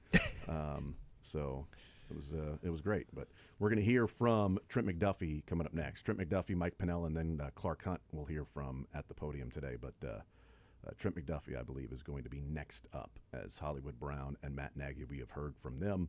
But I wonder if there'll be some contract questions for Trent McDuffie. I'm just going to let my agent handle all of that stuff. Love being here. Is Lebo your agent? I don't know. He's not my agent, you know. But I'm going to guess that's what Trent McDuffie is going to say. Here's Trent McDuffie. How's the first weekend attitude coming back? I know we've asked a lot of you guys in the offseason about losing. Yeah. What's the attitude been like with everyone? Honestly, I think first day of meetings, Coach Spags put on the board, be bold, be courageous. And he pretty much said he wants a room full of guys that are confident, that are fearless, and that want to go out there and compete. And I think that really set the tone, especially when you come look at practice right now. Things are perfect. You know, people make mistakes. So everybody's still trying to learn the defense, but we're flying around, you know, and we're having fun, and we're gelling together, and we're communicating. I think that's the biggest thing right now is getting back into football is the communication and the trust. And right now it's a lot better than it was last year, and I think we continue to stack upon that. I trust everybody they bring in here. You know what I mean? This defensive back room, I feel like, is lifelong learners, people who truly want to help each other. There's not a lot of ego, so when it comes to guys competing, certain guys in certain positions, it's all love. And I feel like the new guys we brought in, the rookies we brought in, I feel like have learned this defense so much quicker than I feel like our class even did, because they have so much help and they have so much communication. And whoever's out there, I mean, for me personally, I trust them. You know what I mean? I'm excited for what they can do. He's getting good, you know. Really good ball skills. He's long, and he's one of those guys that just competes. You know, he's a smart guy. He knows the defense really well, and we got to clean up a few things in his technique. You know, a few grabbings here and there, but once we iron those things out, I think he's going to have a really good career. Going back to the Spags message to Yeah. you, it sounded like it resonated with you. And what was your interpretation of what he was trying to get across? Yeah, for me, really, it was be confident because you understand the basics. You know, be the best you can be at the basics, and all the rest will kind of fall in line. And I feel like for me, my rookie year was you come into this, you try to think you got to do all these crazy things, you know, but when you just sit back and realize that it's just football, you know, we're coming out here, it's still 53 yards, you know what I mean? It's still 100-yard field, it's still 1st and 10, 2nd and 7. You kind of sit back and kind of slow your heart rate down and realize that you can't do this. You know, you were prepared for this, and having a DC like Spags, a Hall of Famer, it just makes you that much more confident, that much more excited to go out here and prove to him that we can beat this defense. Obviously, Christian Fulton hasn't been on the field yet because he's still on the top list, but what are you excited about to see, man? Obviously, another corner who's been through a lot of experience, obviously, the Crabs specifically, opposite of you, and also Go Dogs. Yeah, go Dogs. First off, I appreciate that. I'm really excited for Christian Fulton. You know, when he came into here, coming from a different team, a different scheme, we were able to kind of just pick each other's brains almost. You know what I mean? Obviously, for me, it was teaching him a lot about the defense, what the coaches like, how to read your eyes and stuff. But coming from him, it's his 5th, 6th year in the league. He's seen a few DBs in his own room, and kind of just speaking about how to just help each other. You know what I mean? Technique-wise. I know he's played a lot of off-man, you know, so it's been a few years since he's really gone up there and pressed for 80-plus plays in a game. And just understanding that when you come in this defense, you got to be physical. You got to set the edge. You got to do the little things that maybe back at your old team you didn't have to do. And he's been doing really good, recovering and doing his stuff there, but he's always locked in. He's always in meetings. He's always taking notes, and that's something that I see and like to have in my room. Over the past couple of years, it's been Jay Reed that's kind of been that leader on the back end, the vocal leaders. Yeah. How much are you embracing, you know, being that leader? Yeah. Well, my horoscope said that this morning I needed to be more vocal, actually. So it's funny that you asked this question, and not only on the field but off the field. You know, I think for me personally, I think that's where my leadership kind of takes a hold of things, because I feel like when you're on the field, things are going so fast. You know, not a lot of guys want to hear a lot of things, but when you come to the sideline, when your heart rate slows down, when you can kind of sit back and realize what you did, I feel like I can come in there and be that second eye. You know, that's that person that is out there with you, the person that's seen that before. And the coaches do a really good job at coaching, but sometimes you kind of just want that person who's been out there, that's been through it, to kind of come over and kind of just let you know that you're doing the right things or where you messed up. So for me this year, just being someone that can be personable and approachable. I think that's what my leadership's going to be, and someone that's just going to be consistently doing the right thing, you know, and hopefully people follow that. How much have you had to learn how to do that? You know, honestly, I learned from my dad. You know, I saw him in some uncomfortable situations. I mean, he's a teacher. He does a lot of things in the community back home, and kind of sitting back and just seeing his impacts and how people have just came around him and how he's lifted people up. And coming into this team and this year, I feel like for me personally, it's I got to be someone that can show people that they can't do it. You know what I mean? I'm not the biggest guy on the team. I'm not the fastest guy on the team, but what I know is the details. What I know is this defense, and what I know is doing my job and making sure that all 11 and on the opposite side, all 11 on the offense, all doing our job collectively. I think it could be a really scary team. Trent, most people will consider you the best cornerback in the league when it comes to being in the nickel. But is there still something you want to prove, that being on the outside you're just as good, maybe even better? And does that play into your mind when you know you're eligible for a contract with the team? Yeah, I think every year is a new year, and you kind of want to prove that you still have it. You know what I mean? Even in the nickel, I feel like I still have something to prove. Even when I'm outside, I feel like I have something to prove. Anytime you step on this field, I think this whole team really feels like they have something to prove, and I think that just makes it a little bit easier when you go out there and see the guy to your left, the guy to your right, all giving 100% effort. And this year for me, it's really just about how well I can be consistently doing my job, you know, week in and week out. I know things happen, you know, throughout the season, but not letting those small bumps affect me mentally, not letting those small bumps knock me off of what I was originally doing, and continue to just push through and keep thriving. That's what we do here at St. Joe's. You know, you got to push through these hot days, you got to push through these long drive drills, and that's something that I really respect about Coach Reed and how he does this, and I think it really helps us for the season.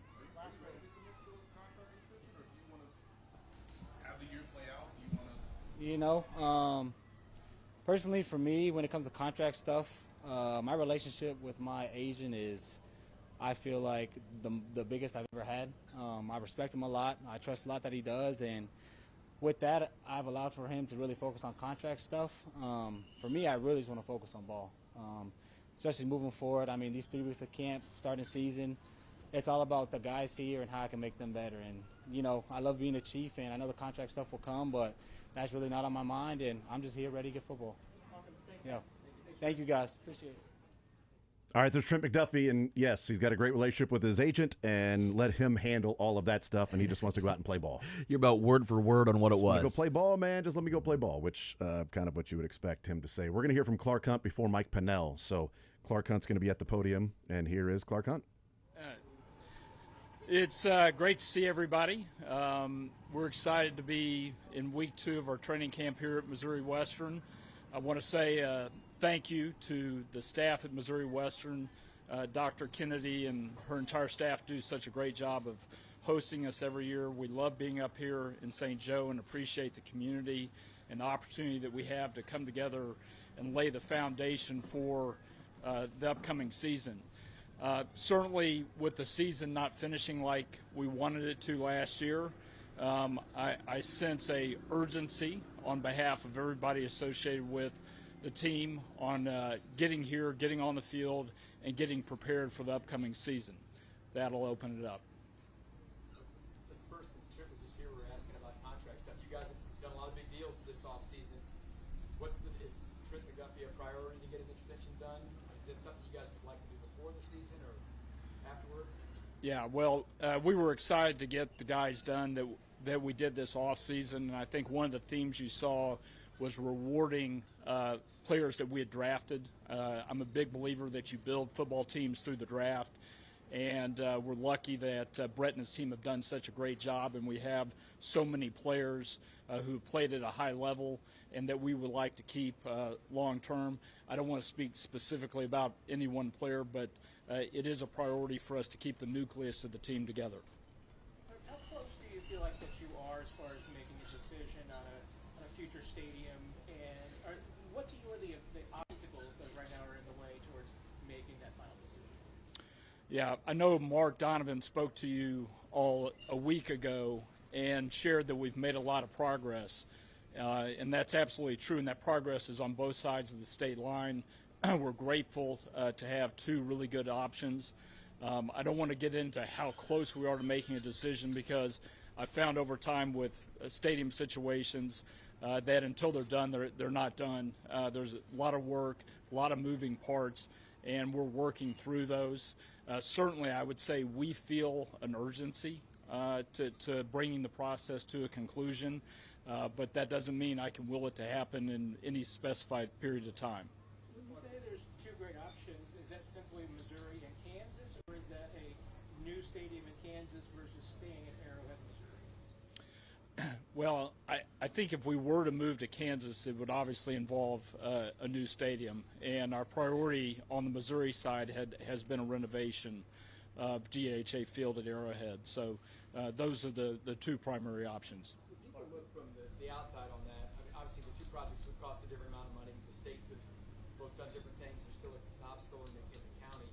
On the Missouri side, you maybe have to get a vote for it.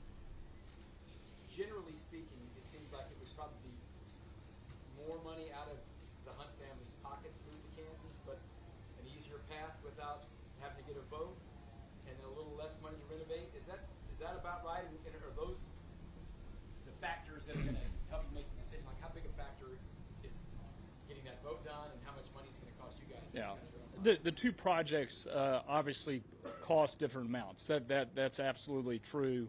And from a family standpoint, we're not really focused on our financial commitment. We're more focused on getting it right, picking the option that's best for our fans and one that's best for the community and best for the organization for the next several decades. Clark, it's probably leading up to the most momentous decision you guys have made since your dad brought the team here. Are you able to describe how the family dynamics will work when the four of you are set to break it all down and make a decision? I mean, how does that go? Yeah, Vahe, you're exactly right that it's a very big decision, and it's one I certainly want my family's input on. It's something that'll affect our family for multiple decades and maybe several generations. So having broad input is really important. I'm hopeful that the decision will be clear cut for us. I don't know that it will be when we get to that point. But certainly having a collaborative process is important. And Clark, regard to that, Clark, one of the thoughts just, I know when we first started talking about this, you were talking a lot about the emotion instead of mentality. How have you balance that going forward? Has that evolved at all for you and how you study the situations? Well, I think anybody who's been coming to Chiefs games for decades understands what a special stadium GHA Field at Arrowhead is, and it's fun being here at training camp and getting to interact with our fans, and I certainly hear from them in terms of their thoughts, and many of them have grown up going to games with their dad, their mother, their family, and so it's a very special place for them. So that'll be part of the calculus for sure. You mentioned some renovations to Arrowhead Stadium. You guys have already started some with the seats being removed and put back in for the World Cup. How ready will the stadium be for the new season? Yeah, so that process has been going on for a couple of years now. This summer was really the bulk of the work, where we had to take out a number of rows of seats on the north side of the stadium so that we can have the proper width for a World Cup pitch. And we pretty much have that complete, and the stadium will be back in its normal configuration come late August when we host our preseason game here. Hey, Clark, Rick Holmes mentioned that you guys have new beds in your dorms this year. I just wondered how that came about and the reason for that. We're always looking for ways to improve the amenities for our players. Certainly sleep is really important, particularly at training camp. Something you've probably heard the players talk about over the years is how challenging it is to sleep in a dorm room, and I'll second that because when I'm here I sleep in the dorm room with them. And a number of our veteran players in the past have brought in their own mattresses, and we were able to partner with a local furniture store this year to provide mattresses for all the players and the staff. And having spent a few nights here, I'll say the sleeping's definitely better. Clark, in getting the new deal with Missouri Western done, obviously it was big since you've been training camp here at St. Joe for so many years. How important was it to show the fans here locally that we still care, we want to come back, we want to keep doing training camp here, and just have that Chiefs support and support the community has to stay here? Yeah. Well, this is our 15th year hosting training camp here out of the last 16 years, and the experience has been fantastic for the organization. First of all, starting with the football team. I know you've heard Coach Reed talk about how important he thinks it is in terms of bringing the team together to be up here in this environment The facilities are outstanding. The folks in the cafeteria do a great job with the food. So it's been an all-around win for the football team. But I also really like it in terms of the opportunity it provides our fan base to attend attend practices. And it was great to see so many fans out here the last couple of days. Many of them are local. Some have driven up from Kansas City or really across the bi-state region. And having the fans here, I think, helps the players from an intensity level at practice, and then also creates a very special environment where the fans and players are able to interact, like we saw here just a few minutes ago with our players signing autographs. So it's really been great for the organization. We were glad to be able to extend our relationship going forward. We do believe it's been a key part of helping us win a few championships.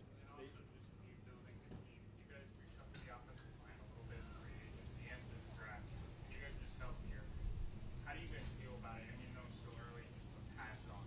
Like, what's general just kind of feeling between you and just the front office? Yeah, so following the draft, Brett Veach and his team felt like they had knocked it out of the park again. And we've seen some draft classes here recently where we've been able to bring a number of new starters to the franchise. And I think he feels the same way about this draft class. We've only been out there for a week. A lot of it was without pads, but the early returns are really positive. I think it's going to be a special draft class. Part of that was shoring up the offensive line that you mentioned. I would also say the defensive line as well. Really both sides in the trenches. We think we've added some players that are going to really be able to help us. But they're rookies, and they've got a lot to learn, and there's a learning curve that they'll have to go through. All right, last two will go Nathan and Todd. He can put you on the deadline, but when you say urgency when it comes to the stadium, where do you most feel that? Is that at night? Is that when you look at the calendar? Do you feel like to be right for the fans, you want to tell them something by the end of this season? Where does urgency feel the most to you? Yeah, the urgency for us really comes from the time frame of our existing lease, which expires in the spring of 2031. So we're coming up on 5.5 years left on the lease.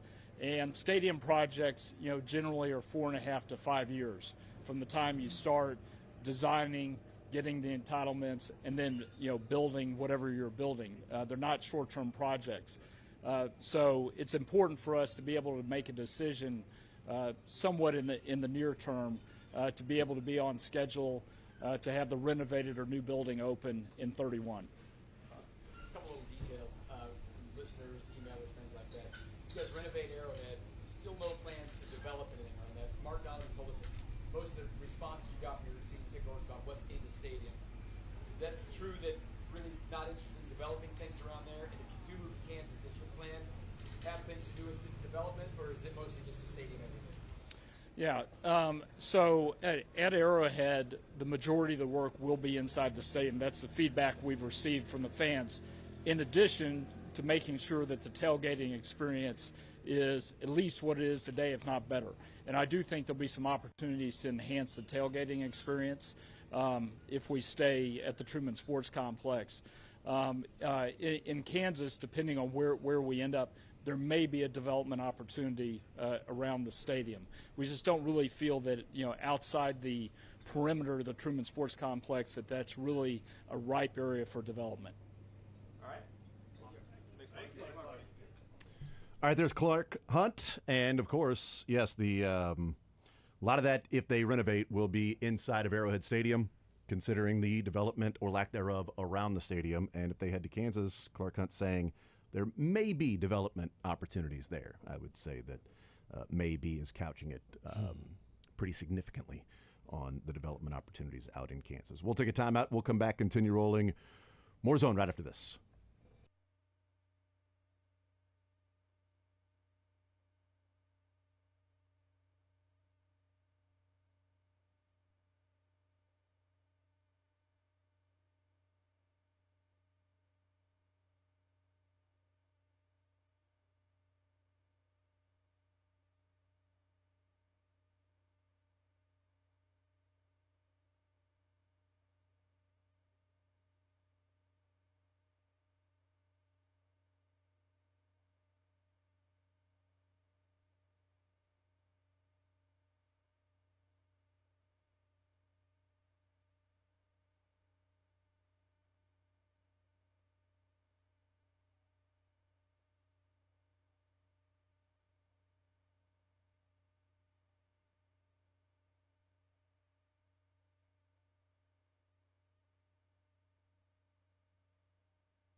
Field coming up at 1 o'clock. Pretty significant news out of Major League Baseball and how it relates to the Kansas City Royals and the American League Central, and also one of the bigger names that was on the trade block. Cleveland Guardians closer Emmanuel Clase has been placed on the non-disciplinary paid leave as part of Major League Baseball's sports betting investigation. Clase is the second Guardians pitcher on leave tied to the investigation, joining right-hander Luis Ortiz.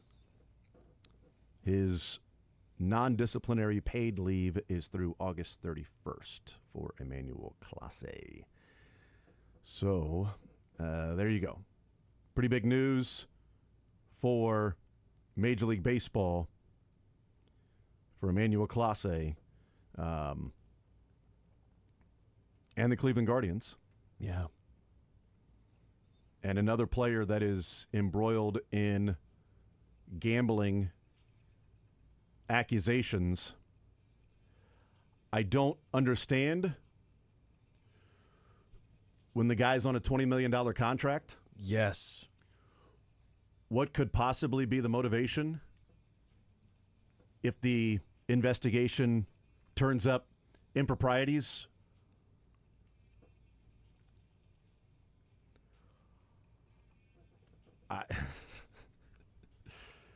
It's interesting. Because we've seen it in the NBA too. And that's stupid money in the NBA. Stupid money. I will never understand it. I just will not get it. Unreal. Big news, though, for the Cleveland Guardians. That may prompt them to start selling. We'll see if that's the case.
all a collection of some of the smartest and influential people that we have here in the area.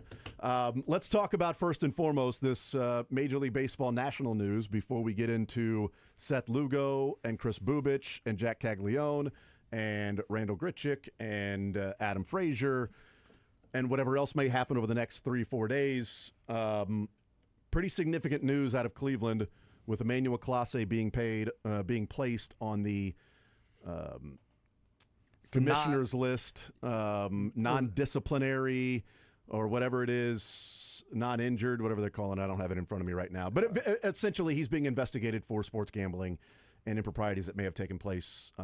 Luis Ortiz, already with the Cleveland Guardians, has been placed on that same list while they're doing an investigation. And now Clase, the same thing.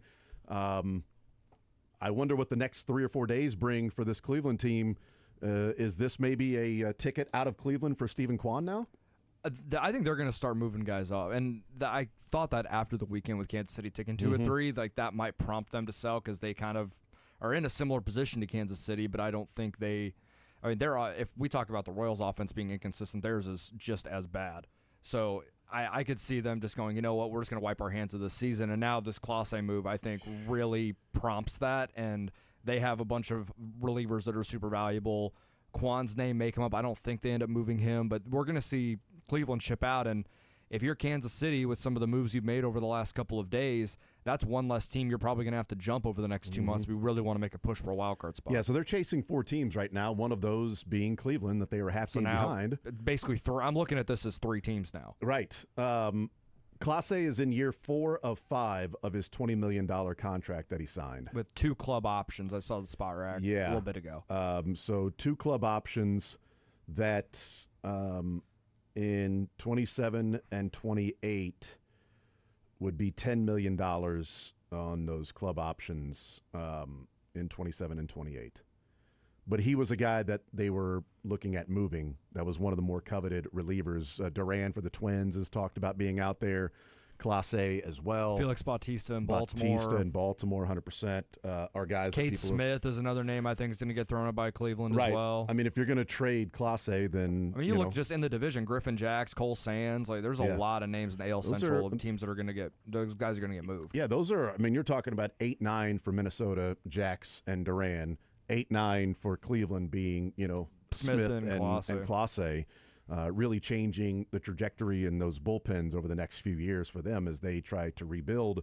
But they would certainly be rebuilding and bringing in assets that they would hope be for the long term. This is happening while the Royals extend Seth Lugo. And shout out Jack Johnson, who on the show on Friday said, what he thinks is more likely is a trade for a guy like Randall Grichuk. From the Diamondbacks. Nice pick. Nice call. I'm just saying, man. I'm going to give him credit. He knows ball. I'm going to give him credit when he gets it, man. I'll take a bow. Absolutely. So what was that, Sterling? He doesn't. Ball knower. Okay. Now, in fairness to Jack, I needed to hear the echo there. Ball knower. In fairness to Jack, I was crushing some fried rice, and I get the thought process of it was very nice of him, but you get hungry at noon, and that fried rice just really needed to hit. But I guess my question is, that's now 2 relievers for Cleveland who have this investigation, this probe. It says that, quote, the team said Monday, we've been informed that no additional players or club personnel are expected to be impacted. Do we believe that? I'm sure the same thing happened after Luis Ortiz. Is this an entire team? That's about as PR can be. Is this when it comes to that sort of thing? I mean, how deep does this go? These scandals. I would check the entire bullpen pitching staff with Latin American descent, and the only and because Clase and Ortiz and guys that may be in their group in the clubhouse that are around each other might be in on this, or it could just be those 2. Sure. Because you're looking at people that they are close with and, friends and people that are, your running mates, I guess, if you want to call it that. The Clase part of it is just baffling to me. You got a long-term contract, one of the best pitchers and one of the best closers in all of baseball. Right. And you're getting involved in this now. Like a Luis Ortiz, it's at least like the guy's on a, pre-arb deal, like, okay, whether you want even that, and that doesn't excuse it, but it's like, okay, there's at least a little more understandability with it. Class A, it's absolutely baffling if he's involved in this in any sort of way. Yep. Gambling has really made this difficult because now how do you prove it? How do you disprove it? How do you? I mean, John Tays was in the NBA was pretty obvious, right? You have to have a lot of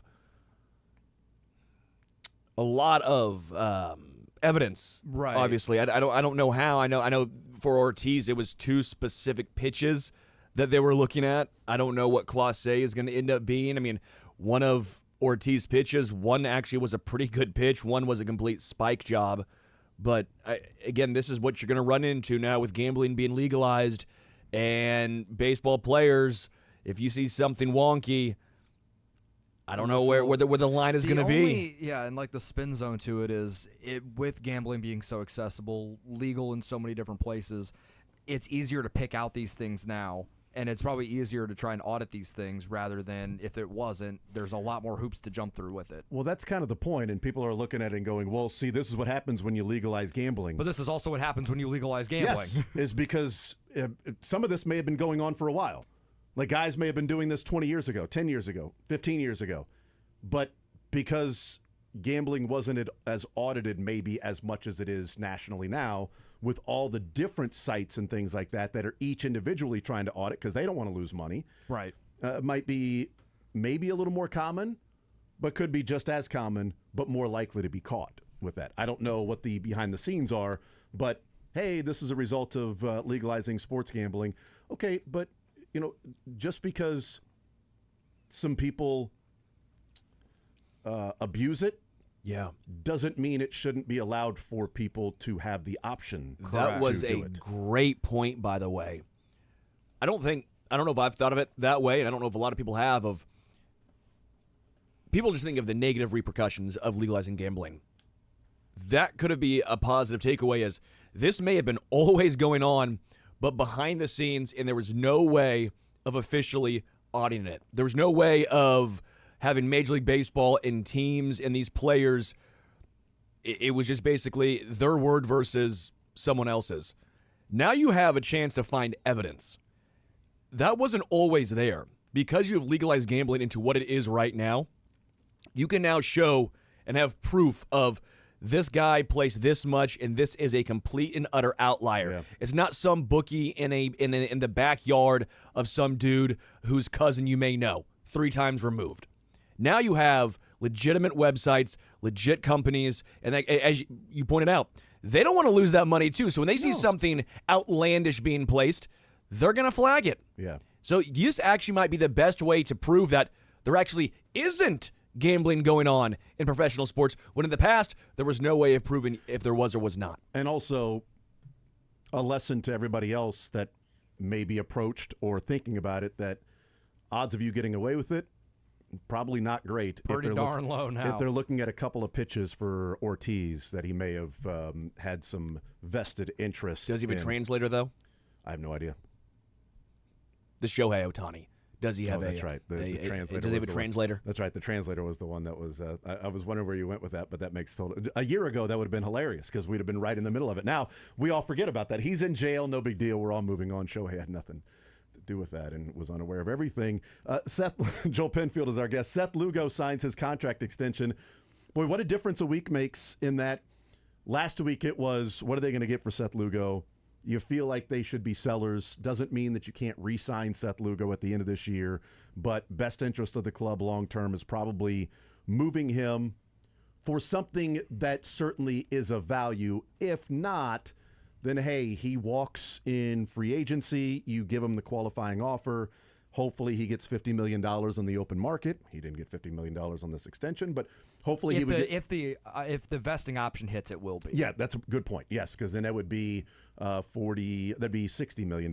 Even, I think if the vested option is 20, so it'd be 63. Yes, 63 million, So 3 for 63 if he hits the vesting Yes. option. I wouldn't be shocked if he hits that option either. So what do you make of this deal? They're not selling, but this is also a move that we kind of talked about with, well, if you're not going to sell, if you're going to buy, are you buying for the long term or a rental? this is not a buy, but it is a long-term plan move by the Royals. That's kind of the way I look at this. This doesn't really change my opinion about 2025, but it changes my opinion on 26 and 27 as you got to get it. You got to maximize this window. I was shocked that they got this done. Not only that they got an extension done, but they got an extension done now before he even gets to free agent, gets to the open market, and who knows how the dollars move from there. He probably took a little bit of a pay cut.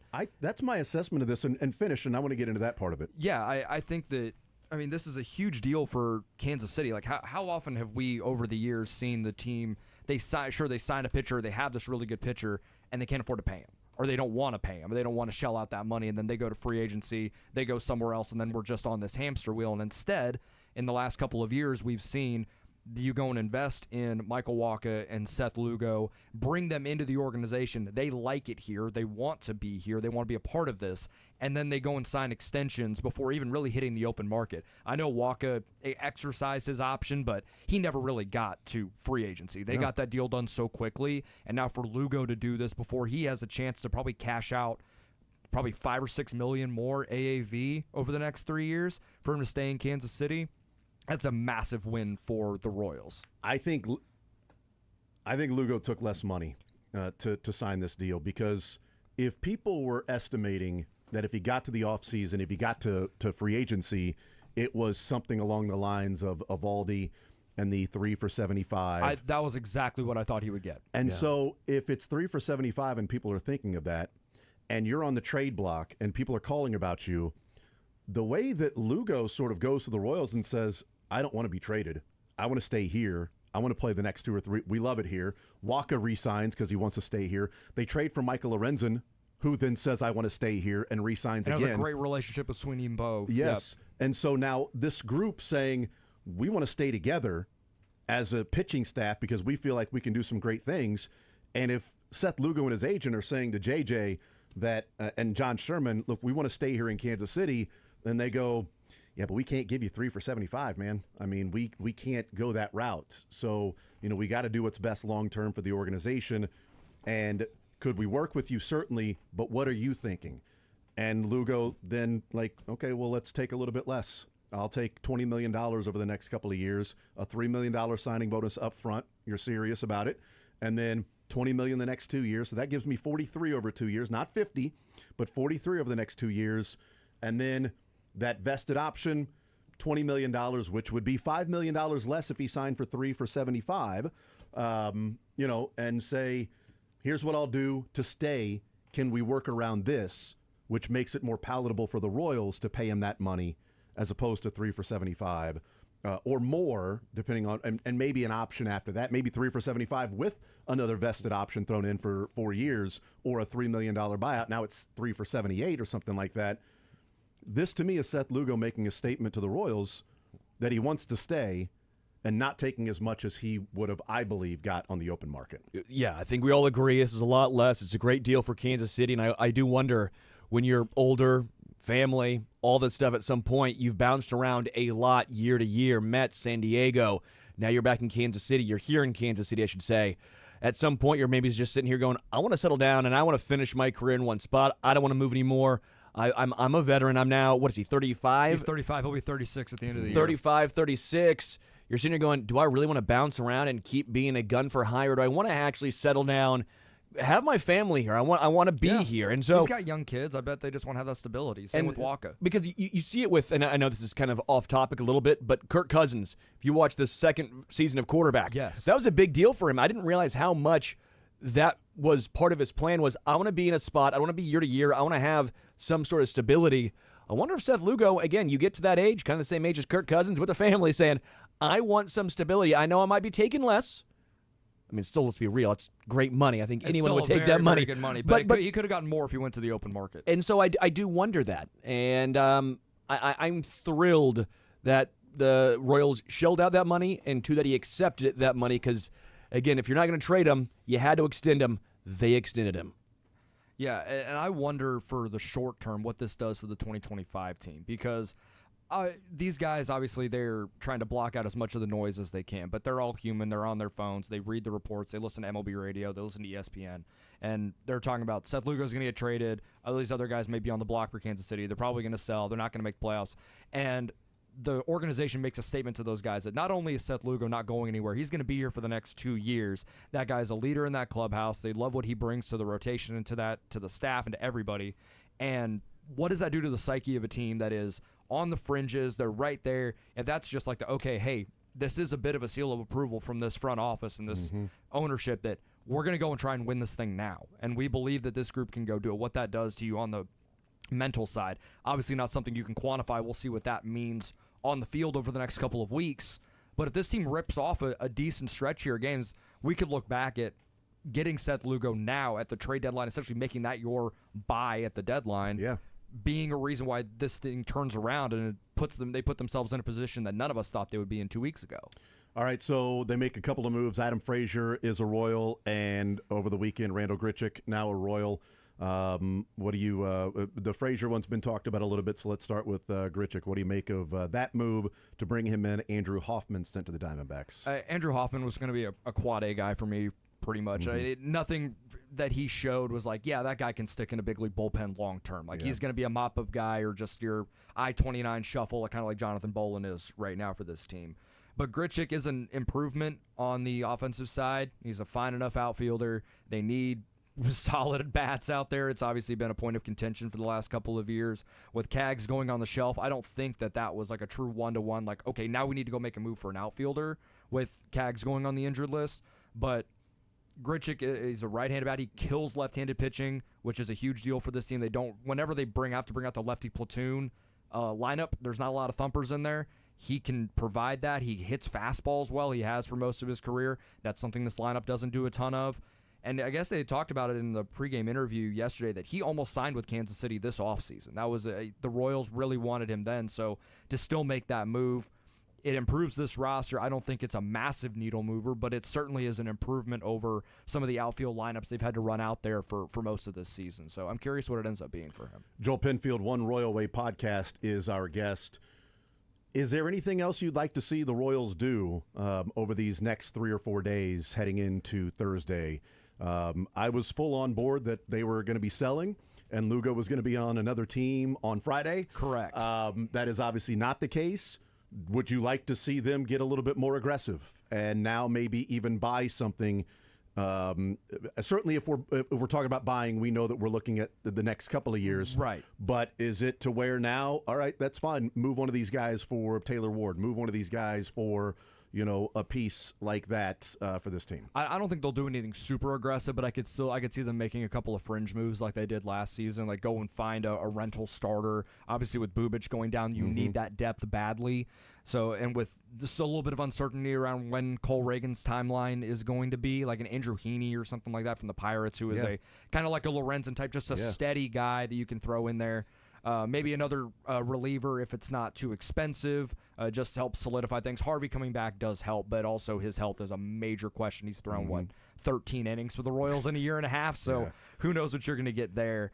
But at this point, if you're going to go down swinging, go down swinging. And I think that's what this organization told us yesterday with them going and signing Lugo is we're not punting on this year, and whether it may be a fool's errand to do it, we're going to go down swinging and see where we end up at the end of September. Yeah, the move for Hunter Harvey was for what? Caden Wallace. Caden Wallace has done basically nothing in Double-A for... And now he's down at Double-A batting 200. Yeah. In 81 games, he's OPSing at 590. He's batting 200 and getting on base at 269. Nice. Slugging 326 at Double-A. Second, I think this is Wallace. 2.5 go-rounds at Double-A as well for him. He turns 24 in a week.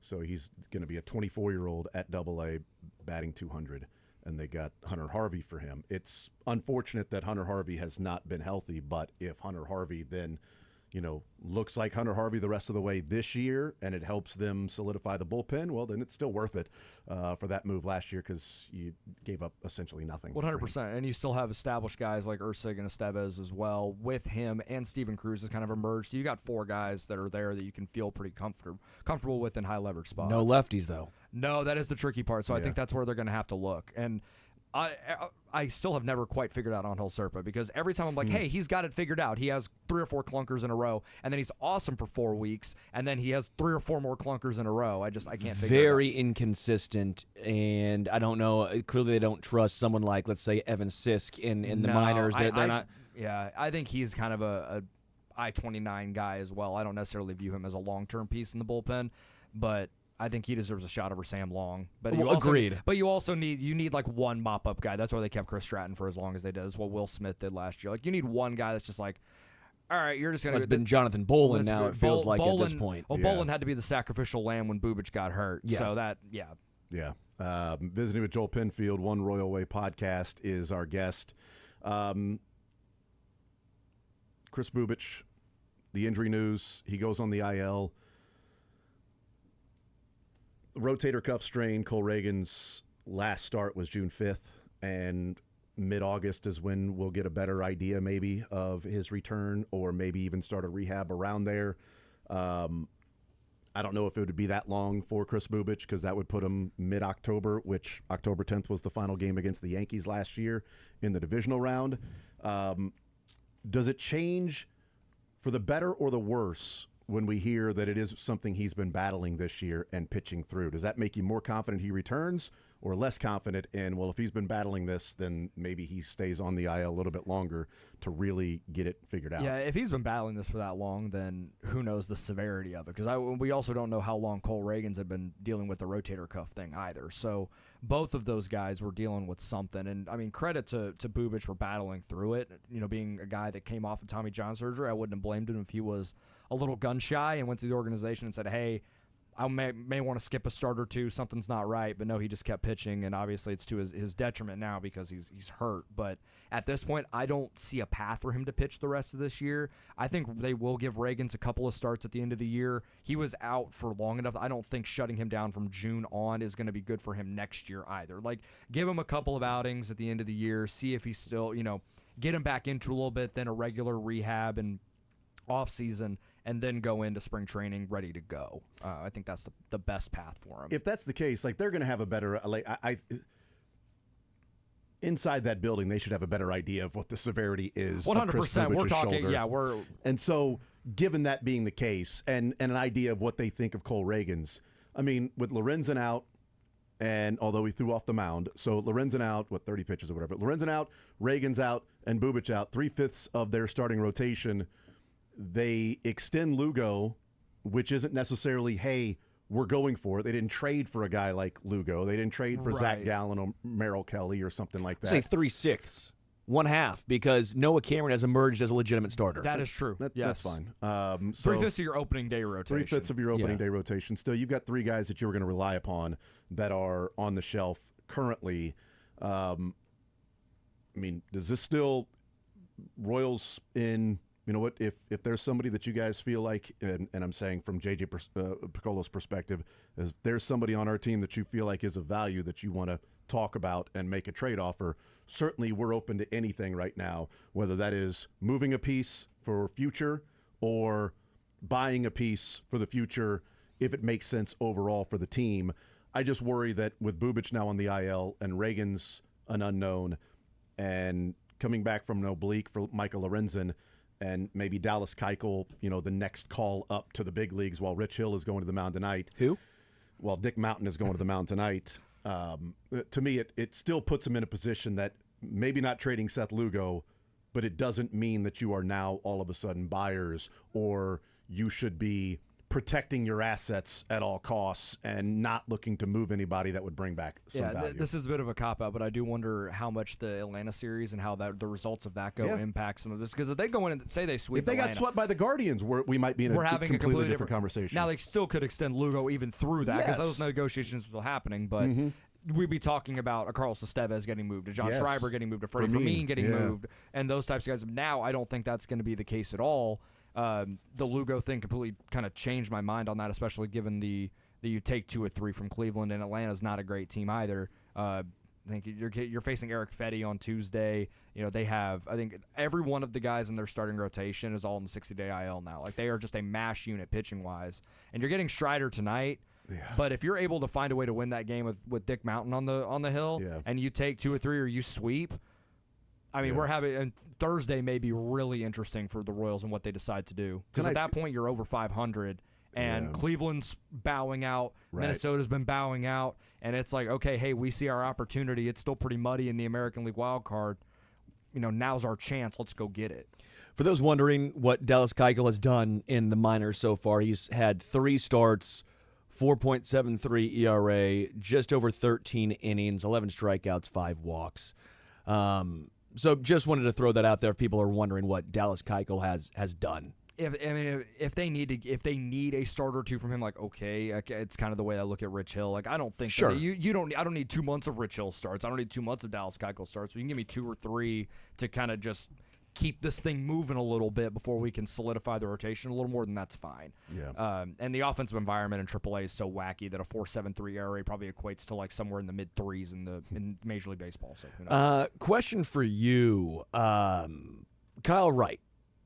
Has there been any update on Kyle Wright, Alec Marsh? I've been gone a week now. I've been gone a week, so it's funny when you forget those dudes in particular because you haven't looked them up. No. I don't know if I've heard anything from Kyle Wright or Alec Marsh. No. Let me check the transaction report, the injury report here. Andy Rogers always does. Let me see if I can find anything for you here. I'm just seeing TBD on expected return for Alec Marsh. He got shut down again at the end of June. Okay. Received an injection the week of July 21 for the shoulder injury. And it looks like, I think Wright is just on the IL with I think it was a hamstring or something like that. So I don't think we see either of those guys this year. Sure. I believed in the idea of Kyle Wright coming into the season, but clearly that has not worked out. I didn't know what to make of Alec Marsh, but thought maybe he could be a really good swing guy in the bullpen if that's what they needed, and obviously we haven't seen that either. So I have kind of wiped my hands of those 2 guys being any sort of impact this season. I just wanted to make sure that it probably is Dallas Keuchel next man up versus Kyle Wright or Alec Marsh, which sounds like, again, not looking good for those 2 dudes. The only other guy that's on the 40-man roster in AAA that's a starter is Winder Avila, and he hasn't pitched in a while either. Yeah, Kyle Wright is a grade 2 oblique strain.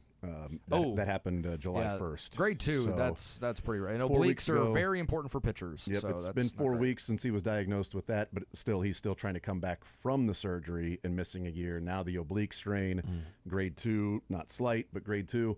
So I haven't heard anything from that. You surprised that maybe they didn't make a move for Eric Fetty, who will pitch against them in the Braves? I mean, what player to be named later? Cash considerations? Yeah, I mean, it would be a warm body. Yeah, but he's been so bad for Yeah. St. Louis this year that I do not think that would have been an improvement at all, even if it is just a warm body that you need to start. But that's sort of you're betting on a change of scenery. Maybe he gets back to what he was that made him a value to the St. Louis Cardinals, and he'll be pitching against the Royals for the Atlanta Braves.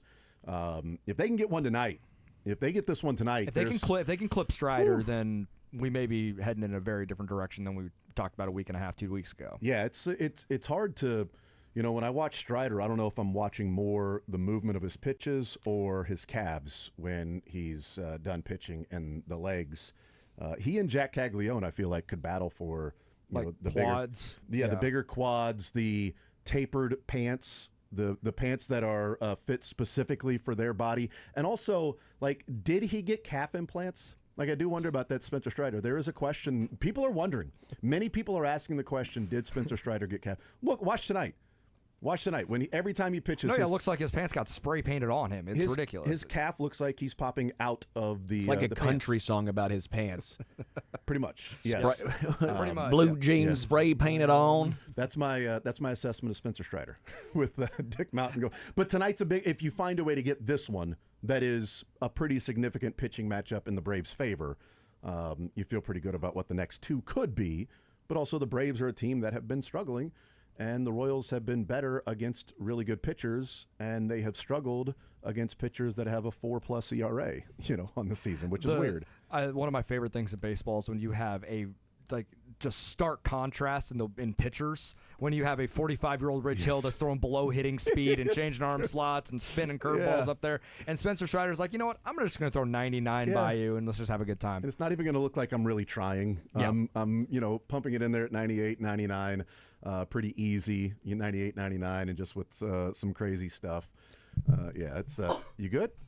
Maybe. Yeah, That Spencer sneeze came Strider's- out of nowhere. There's a Spencer Strider slider. No, it's nothing to sneeze at. Is what Strider's stuff is. I will point out Rich Hill has half the ERA that Spencer Strider has. Okay, this is not a cherry pick number. No. Hey, fact or fiction? 1.80 is over half of 3.72. That is a fact. It'd be right around 3.6. That's a fact. No, you're correct. It And is I'm one not half of the cherry thing. picking this at all. They're not. That's just a fact. Is what it is.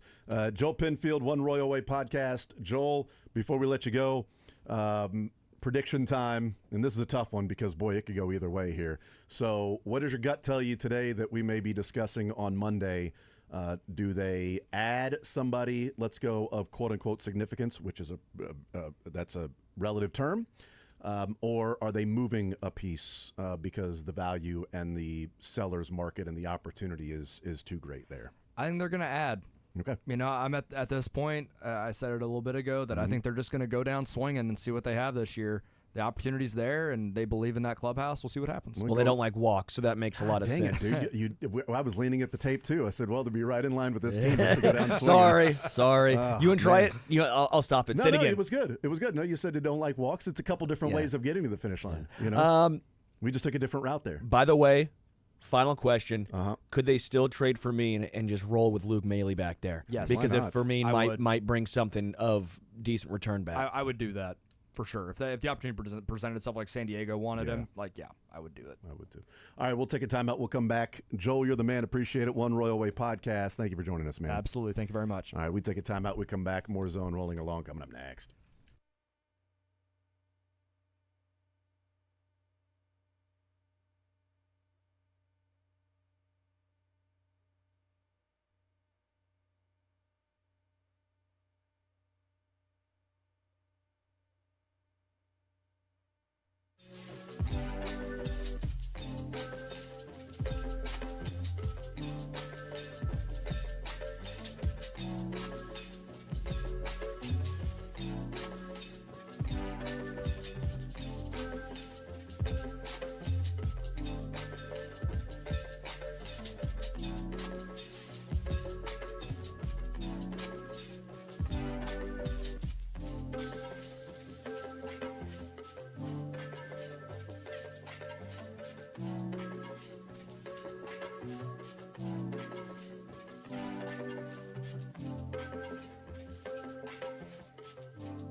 Holmes, Jack Johnson. We'll talk with Mick Schaefer coming up in the 1 o'clock hour, KSHB 41 Sports Director.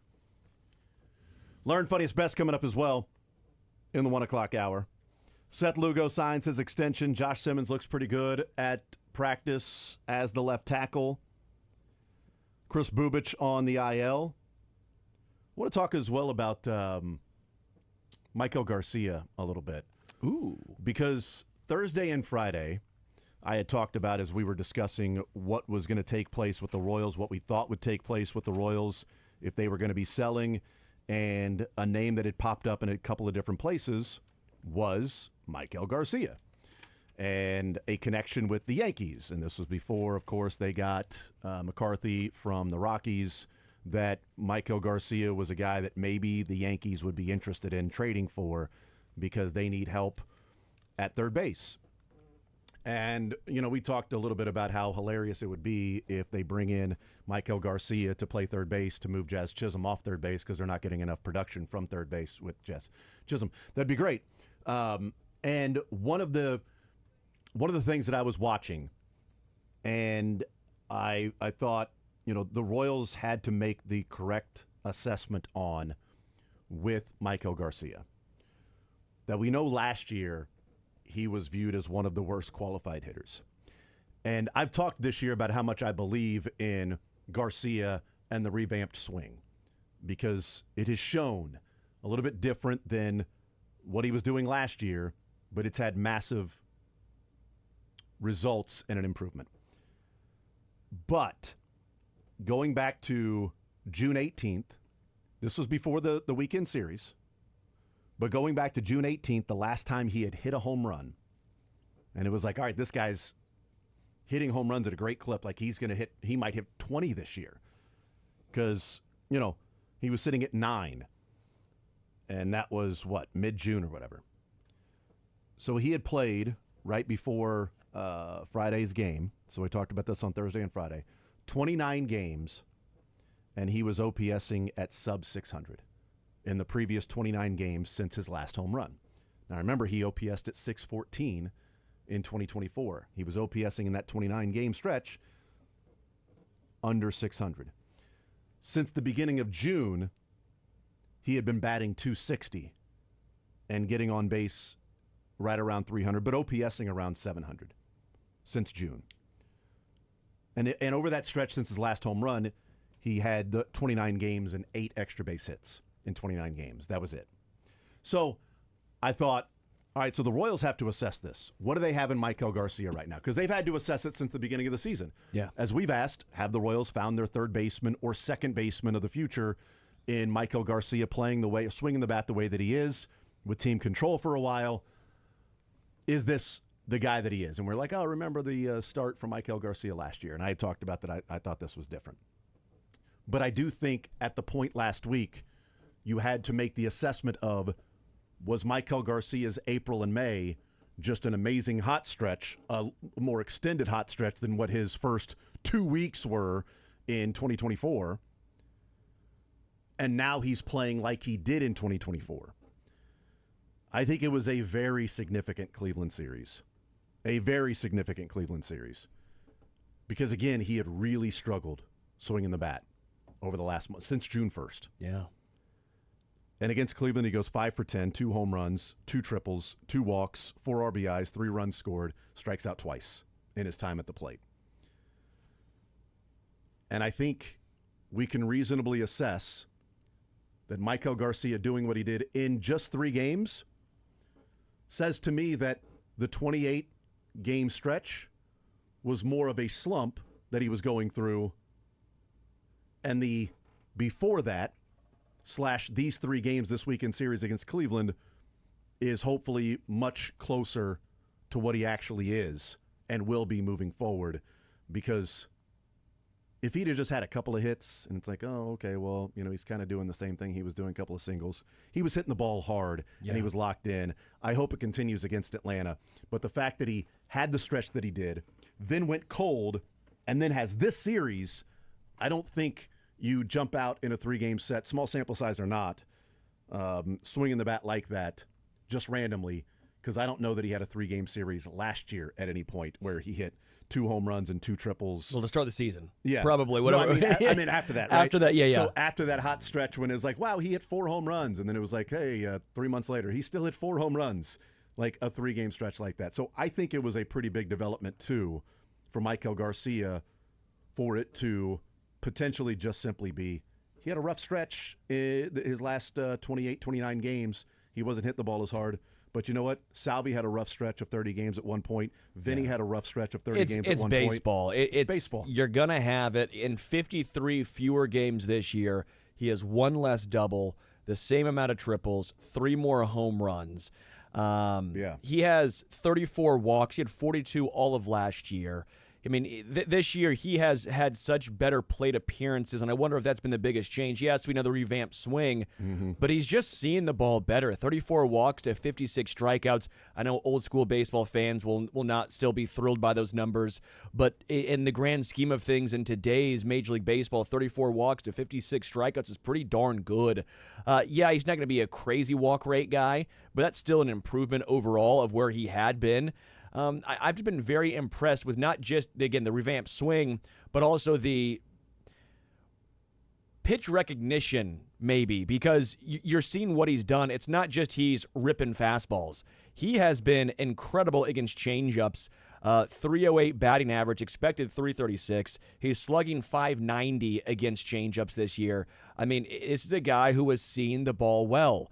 I'm just very, very impressed. And again, we keep going back to, I understand Alex Zumwalt, well, obviously the cries for him to be canned have died down. We kept going back and saying, what do you do? Because Michael Garcia went to him all offseason long, and we've seen these results. Again, not just the swing retool, but also the plate appearances and the adjustments and the vision. There's just so many superlatives you can say about Michael Garcia, and even those will not be enough to describe his phenomenal turnaround. Yeah, I'm trying to look last year if there was any 3-game series that he had somewhat close to what he did here. There was a 4-game series where against Cleveland where back-to-back games he went 3 for 9 with a double, a triple in those 2 games, a double and a triple going 3 for 9, and then a single as well thrown in there.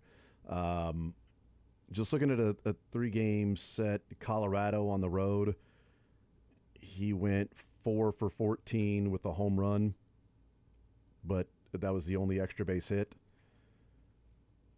Like, again, what he did this weekend as being such a crucial part of the Royals getting 2 of 3, he was phenomenal. And I'm hoping this is now back to being the Michael Garcia he was. I'm hoping that's the case and not just now a good 3-game flash.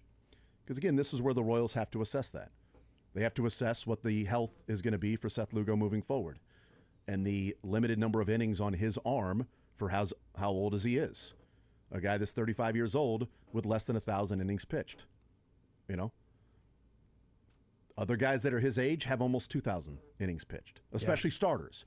Other guys his age that are starting are looking at twice as many innings pitched as Lugo.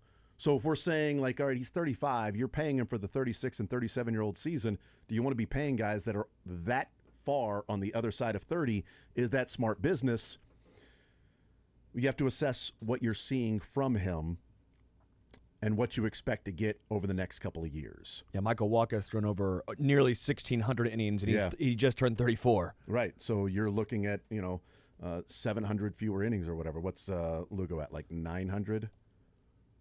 If I could type. 9 something? Which would be neat. If you can, Seth Lugo is at 960. 960, okay. So 700 fewer innings than Michael Wacha as being somewhat the same age. It's a lot of innings. It's a lot of wear and tear on Michael Wacha compared a year and a to half Seth older Lugo. too. And also throw in the fact that Lugo is not a max effort guy. Lugo's not a 35-year-old that's still pumping it in at 98, 99 and trying to get the spin rate and all of that stuff. Like, he still gets spin rate, especially on his curveball. Like, he has some crazy revolution, all of that stuff. But it feels like a quote-unquote, knock on wood, safer move for the Royals for a 35-year-old guy, where I'm not typically in favor of giving 2- and 3-year deals to guys who are 35 years old. And you could maximize the value by moving them. This is the Royals saying that they are not simply going to move somebody for the sake of moving them. If they find the value of being able to go for it this year or next year, then they'll pay that money.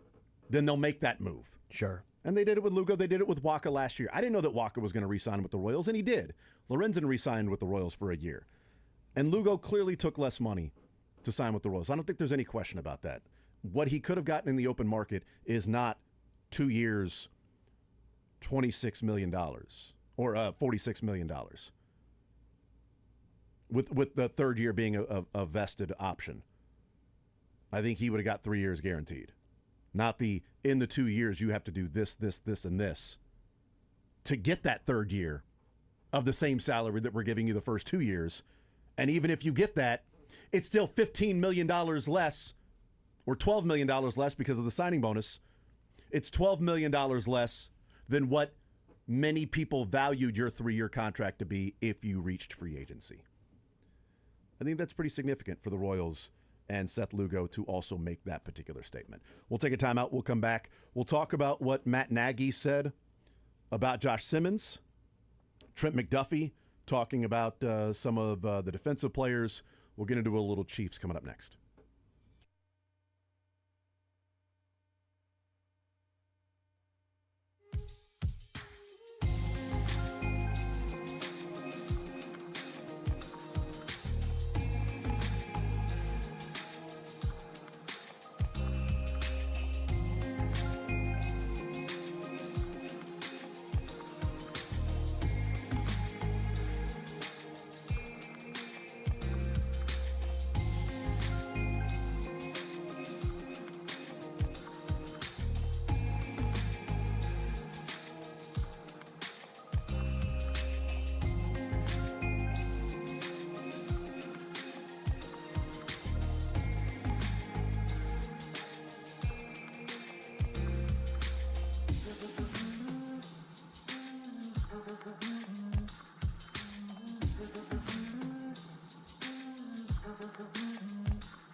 We heard from Hollywood Brown and we heard from Clark Hunt. Our training camp coverage on Sports Radio 810 WHB brought to you by Greengrass Cattle Company.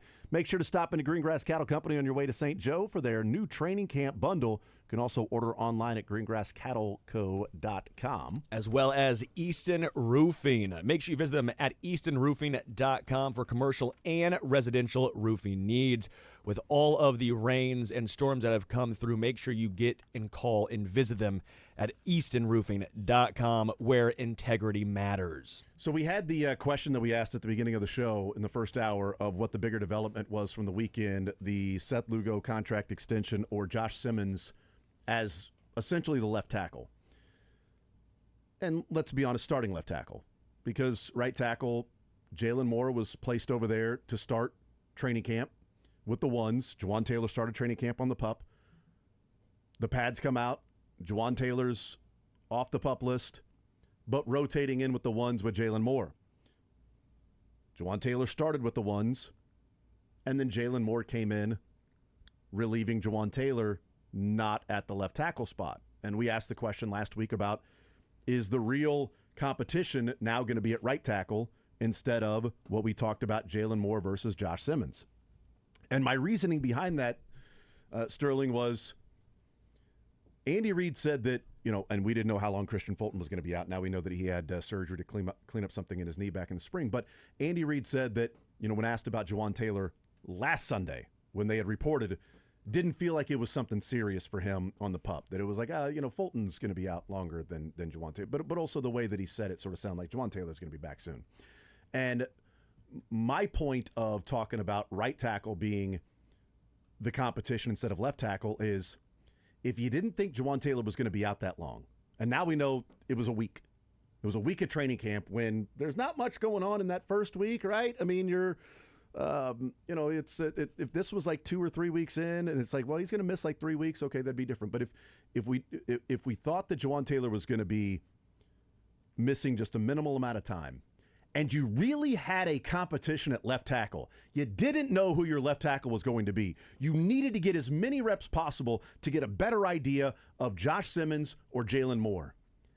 Then there's no reason to put Jalen Moore at right tackle if Juwan Taylor was only going to be out for 4 or 5 practices. It was Tuesday, Wednesday, Thursday, Friday. 4 practices is all Juwan Taylor missed on the PUP list. Why put Jalen Moore at right tackle if there's a true competition on the left side? If Juwan Taylor is going to miss only 4 practices, you just throw Wanya there. And you would have your left tackle rotating with Jalen Moore and Josh Simmons if it was a true, we've got to figure out who our left tackle is because Juwan Taylor's our right tackle. So we know Juwan Taylor's our right tackle, and Jalen Moore might be the swing tackle, but we need to know if he's the starting left tackle or not. There's no reason to put him on the right side then.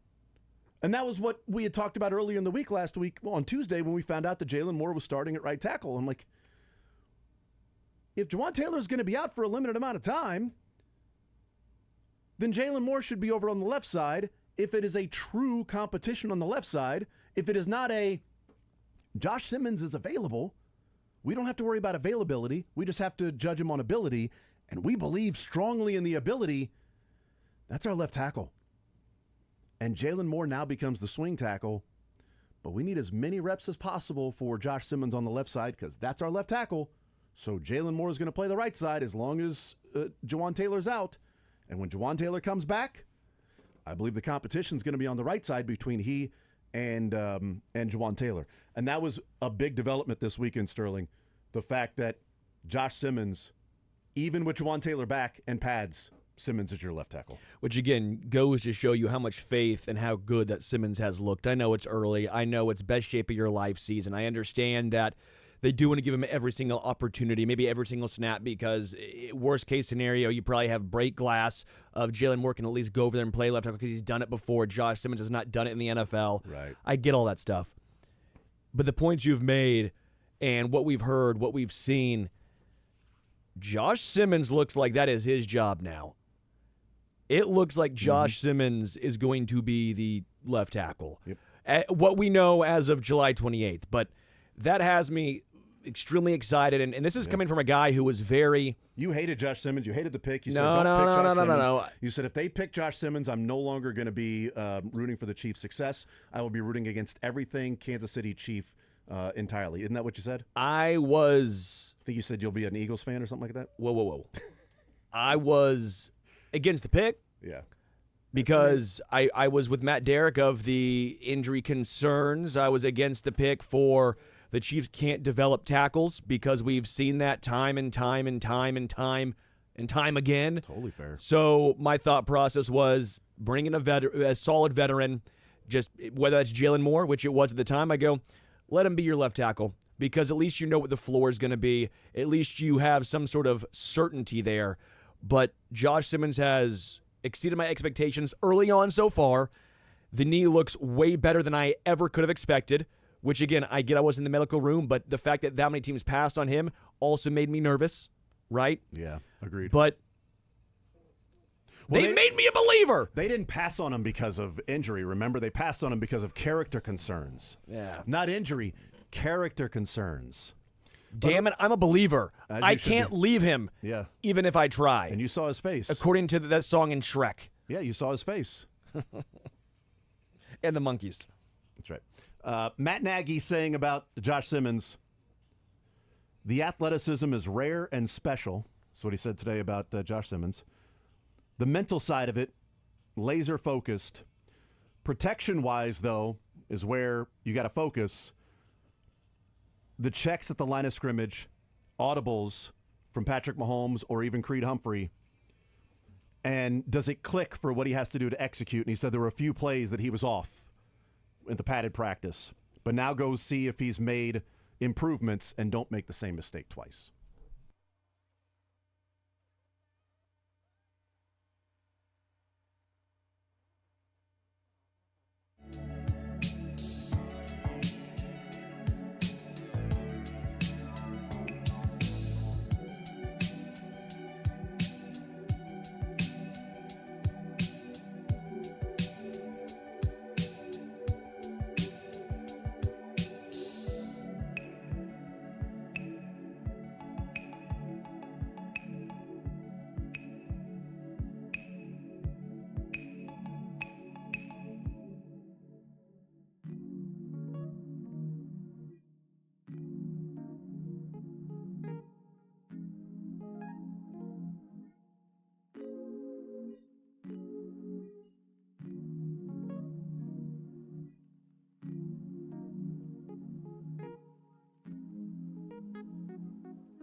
missing some time, and people were wondering what it was that he was battling or going through health-wise.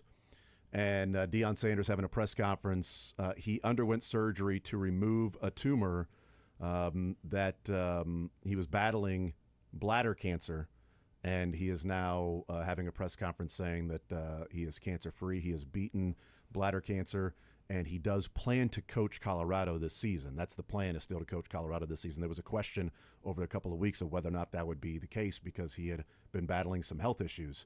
And his press conference today saying that he has beaten bladder cancer. He had the surgery to remove the tumor, and his plans are still to coach Colorado this season. So that's great news. Not knowing what the issues were with Deion Sanders, people talking about it being a health issue and something that was at least speculated to be of serious nature with his health issue. And now we know what took place. So good news there from Deion Sanders there in Colorado. So let's bring in Mick Schaefer joining us here on the show, KSHB 41 Sports Director. Mick Schaefer en route back from St. Joe. Hello, Mick. What's going on, Jason? Oh, not much. How was St. Joe? Did you love it? Did you enjoy it? How many notes did you take? Were you taking notes? Were you knowing ball while you were out there? I knew so much ball. I knew it. Which, by the way, that phrase has been around forever, but it's always applied to, like, basketball, right? But now everybody applies it to football, any sport, or baseball. Like, no ball was always basketball for me. But yeah, I know all the balls. Lorenzo, Lonzo, Mello, Mister, every single one of them. Yeah. Yeah, you're right. Anything. It's like you played the stock market. Lucille. That's right, Lucille. Yep. You sold right before that stock went down, dude. You know ball. No ball. What? That's nothing to do with the basketball. No, it's what It's just that you got Riz. That's all it is. I hate this. Yeah, I hate this. Why? Because you're freaking skibbity. That's why. No cap. What? Mick, Wait, how does Sterling hate this? We're talking like Sterling right now. When have I ever said those words? Every day, maybe? Probably. Debatable. Are you a laptop note taker or a pen and paper note taker? So, great question. I like at games, I am pen and paper. So I remember it a lot better when I write it down. So like you see my planner. My planner's huge. Every day is a page. And it's like you, Jason. I think when you plan for your shows, you have one page, right? Yeah, right. And, yeah, sure. And so every day I just write it down, and I still don't remember it well, but I remember it better than if I type it in. But at these things, we have so much gear already. Just pulling out a pen and paper is just two extra things. So a lot of times I'm on my phone. So I do a log. Like today I was by myself. I was shooting the press conferences, taking a log of everything that was said, then emailing it back to the station. It makes it easier to find the sound bites and all that stuff. Starring the good ones, right? Yeah. And then letting the others go. There you go. Great question from Sterling. It's about time. I'm more old school. I'm more likely to do it, but it's easier on your phones. Sometimes. Yeah, when I listen to the press conference, it's just writing things down. But when I'm watching the games, it's all on my computer. It's all I'm the opposite. It's all on the. When I'm watching the games, I'm there most of the time, so I got more space and just write it down. My wife bought me a couple of years ago a keyboard that Bluetooth connects to my iPad or my iPhone. And so I just, in the notes section is where I'm just typing it out because writing it, then I'm taking my eyes off the screen to do that and pausing. So just typing, getting it done in between plays and doing some of those things because I generally keep track of like every single play. Yeah, see, I'm very old school. I either use a You are not old school. You are so Delulu. I either Mick, use... how Delulu is homeboy over here? I either use a quill and ink, or I will on vellum paper, of course, or I will use a typewriter because I like the sound it makes. So sure. He's so wannabe Sigma. It's ridiculous. What is happening? I don't. Jack, do you know these things? The interns are laughing because they probably get these references because they talk like that on the TikToks. Because they look at you and they know how sus you are. Only TikToks I know are by Kesha and what the sound only clocks make. Only in Ohio, Sterling. Yeah. God. Why Ohio?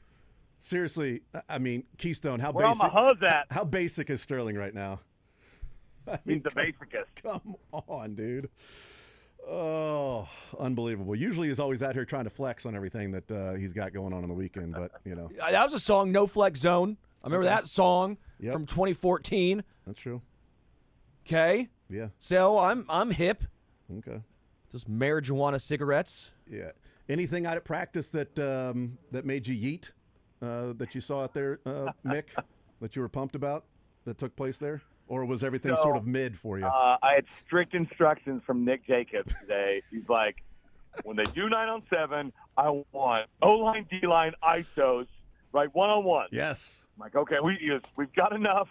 We've got enough wide receiver, DB, running routes against air. I'm like, okay, gotcha. Right. So I was on the interior today. Saw a couple good, let's see, I think Calieno's running at center now, the second teamers. Okay. And he had a couple good reps against Norman Lott. For the first teamers, everything was just basic. I feel like a lot of times those first team D-liners and O-liners, they're just like, all right, we were going to strike a deal here, right? We're going to go about 80% each. But maybe the second teamers get they have more to them. So I was just focused in on those guys, and then just waiting for it to be over. Hey, Mick, so if you said that Caliendo was second team center, was Norzad, I guess, at guard, or what was the configuration? It might have been the opposite, actually. It might have been Norzad at center. Yeah. That's Okay. what it was. That makes way more sense. That was where my confusion said. I just wanted to confirm. No, it's a good confirmation because that's significant if it's Caliendo. Yeah, or that'd have been a pretty big Norzad. change. Because honestly, I'm not in your nerddom that cares about, how many reps did this guy get? Back up, I don't care. how many So reps did he I'll get it probably back up? Screw it up. No, how many reps did he get it back up? That's what I want to know. 7. I knew it. How many snaps did Ethan Driscoll and C.J. Hansen receive? But just tell me the 53-man roster. I'm going to go with that. Yeah, because honestly, the reason it would stick out is because on Friday, Matt Derrick had mentioned that Norzad was getting reps at guard.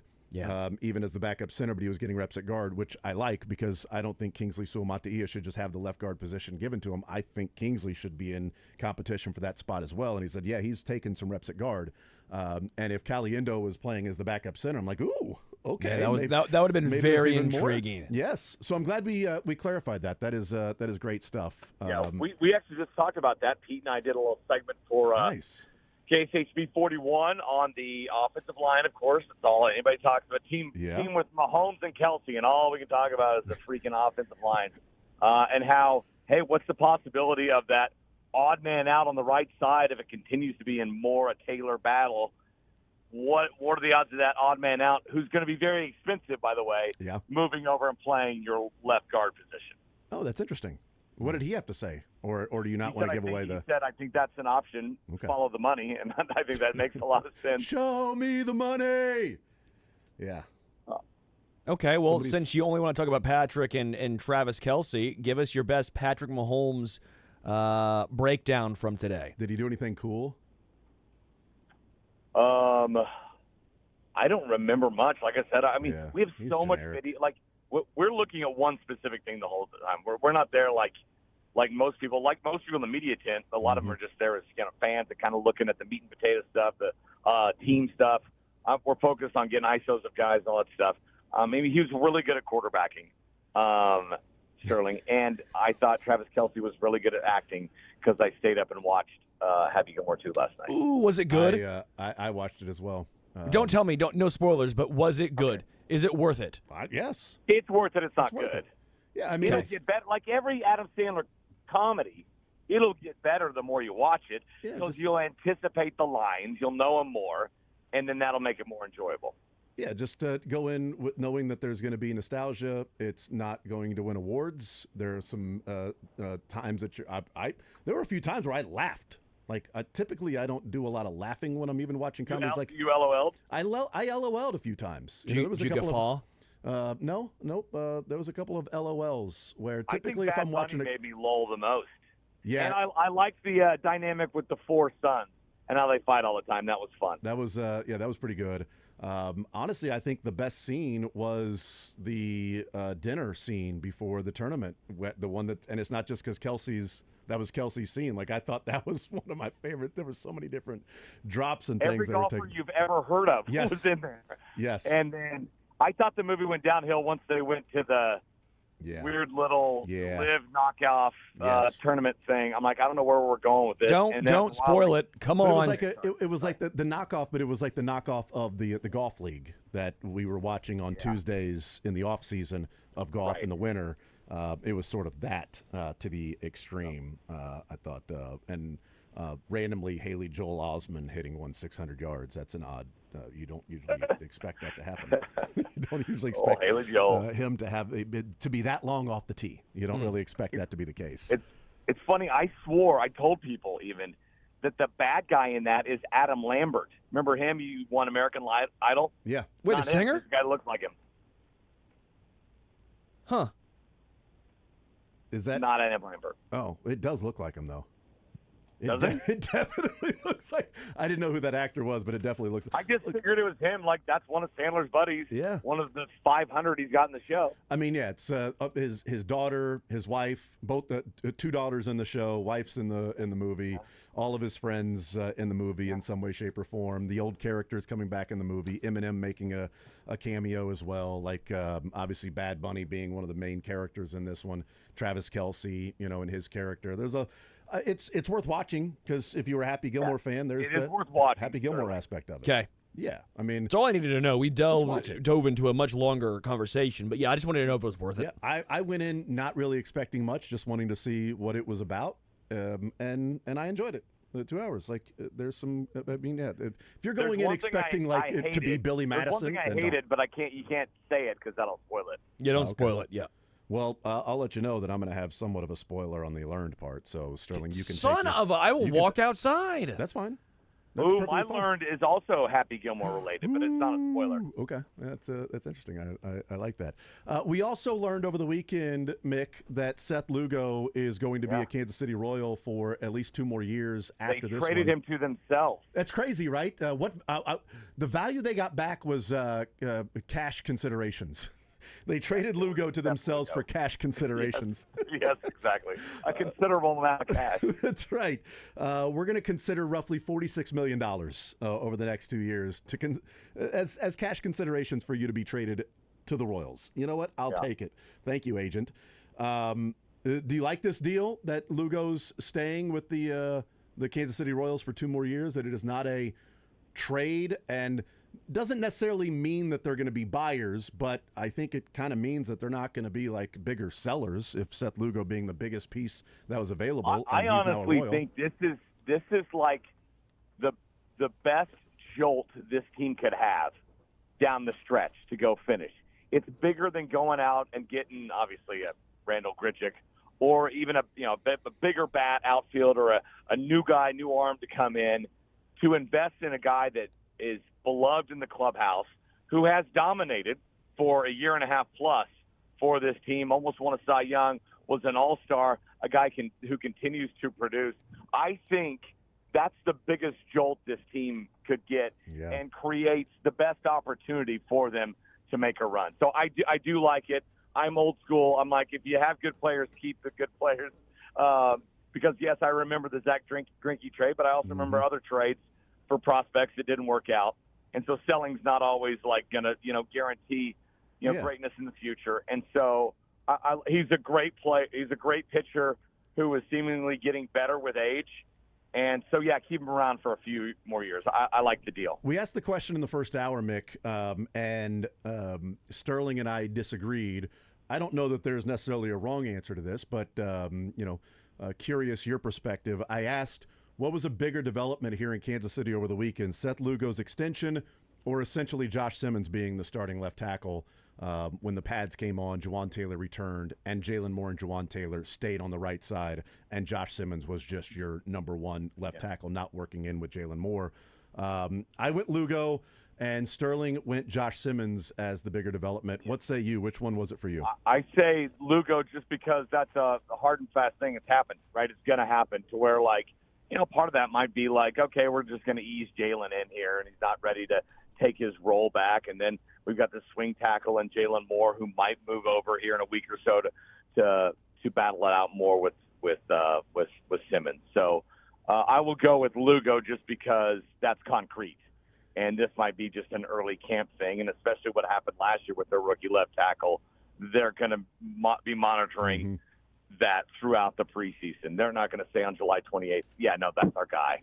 And I looked at it from a couple of messages that I thought it sent to. Like the Lugo extension, to me, I think it sent a message to the fans that, hey, this ownership group is a little bit different than the ones we've seen in the past, that not only were they willing to spend the money after the 2023 season for Lugo and Waka and Hunter Renfrow, they were also willing to eat the money on Dozier. They're willing to eat the money on Renfrow. Right.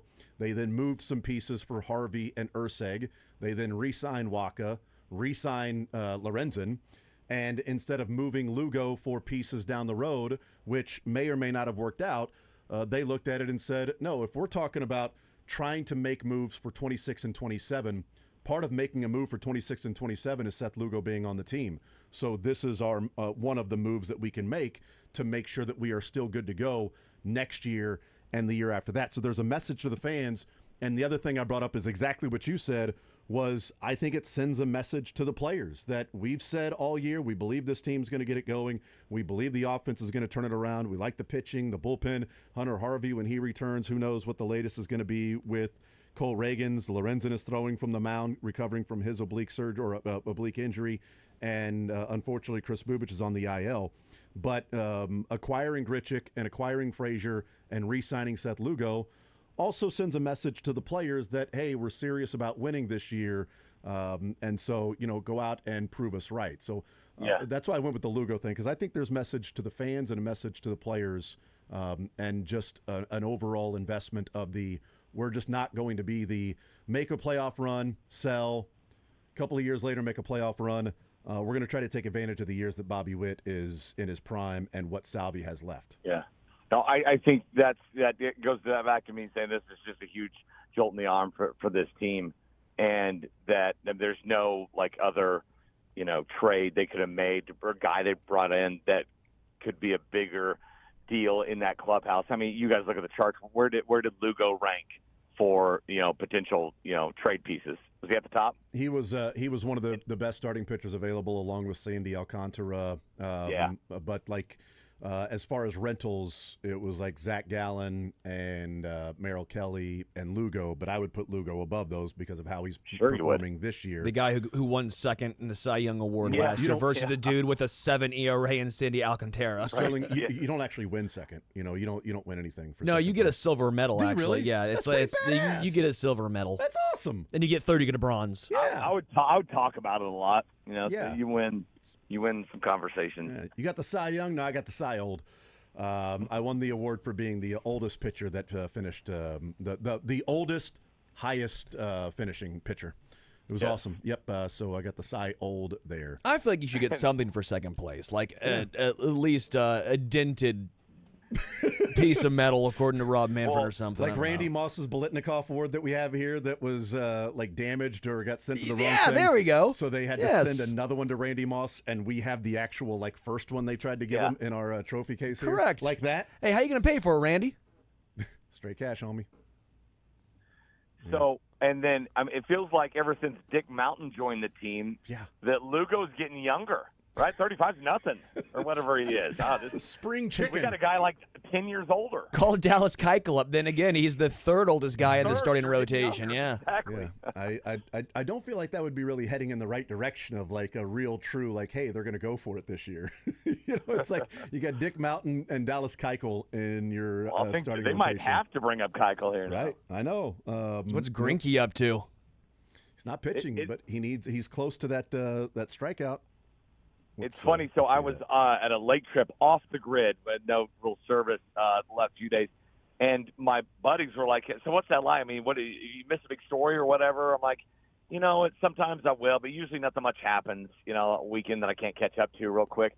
And so I'm driving into work yesterday listening to the game, and they talk about Caglione and Bubich on the IL. Hunter Harvey's making his pitching. Luke Maley's hitting a double in the gas. Randall Grichuk is coming up. I'm like, oh my God, how long was I gone? And Lugo signs an extension. Where the Wow. hell have I been? Where have I been? Was I gone for a month? It's like, is this? I feel like I did I go to like a black hole or something where every single second is like 2 years? Like what took place there? Greinke is somewhere sitting 21 strikeouts shy of 3,000 for his career. He needs to come back just to pitch long enough to get 21 strikeouts. He's also 41, which means Seth Lugo, if you bring up Keuchel and then Greinke, Seth Lugo would be the second youngest starting pitcher. Right. Get him 21. Getting younger even.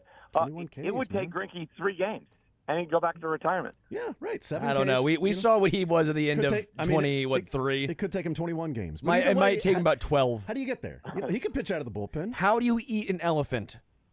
One bite at a time. Yeah, how do you get 21 strikeouts? One at a time. You can't get 2 strikeouts at once. You can get 2 outs at once on a double play, but you can't get 2 strikeouts at once. You know what I mean? Yeah. It's true. It's a true statement. All right, let's take a timeout. We'll come back. Learn funniest best. What happened over the weekend? We'll go around the room, see what we learned, what the funniest from the weekend and the best from the weekend still to come right here on Sports Radio 810 WHB.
Johnson, Mick Schaefer, KSHB 41 sports director, hanging out with us. Learn funniest best from the weekend.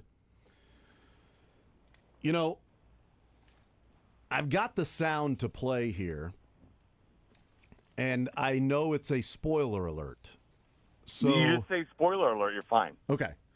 Sterling, spoiler alert. Should I walk outside? It's up to you. Yeah, I'll walk outside. It's whatever you want to do. Let me know when it's over, okay? Good. Get out. Go. Yep, over at 2. You come back in at 2. Yep, 2 o'clock. 2 o'clock is when it's done. Okay, so Sterling is outside. Okay, guys, now we can really talk about what we think of him. So what is it? It's just us three talking, really. You know, nothing. We're talking about our learned. Funniest, we learned about the Happy Gilmore 2 is part of my learned. But spoiler alert out there, everybody, spoiler alert out there.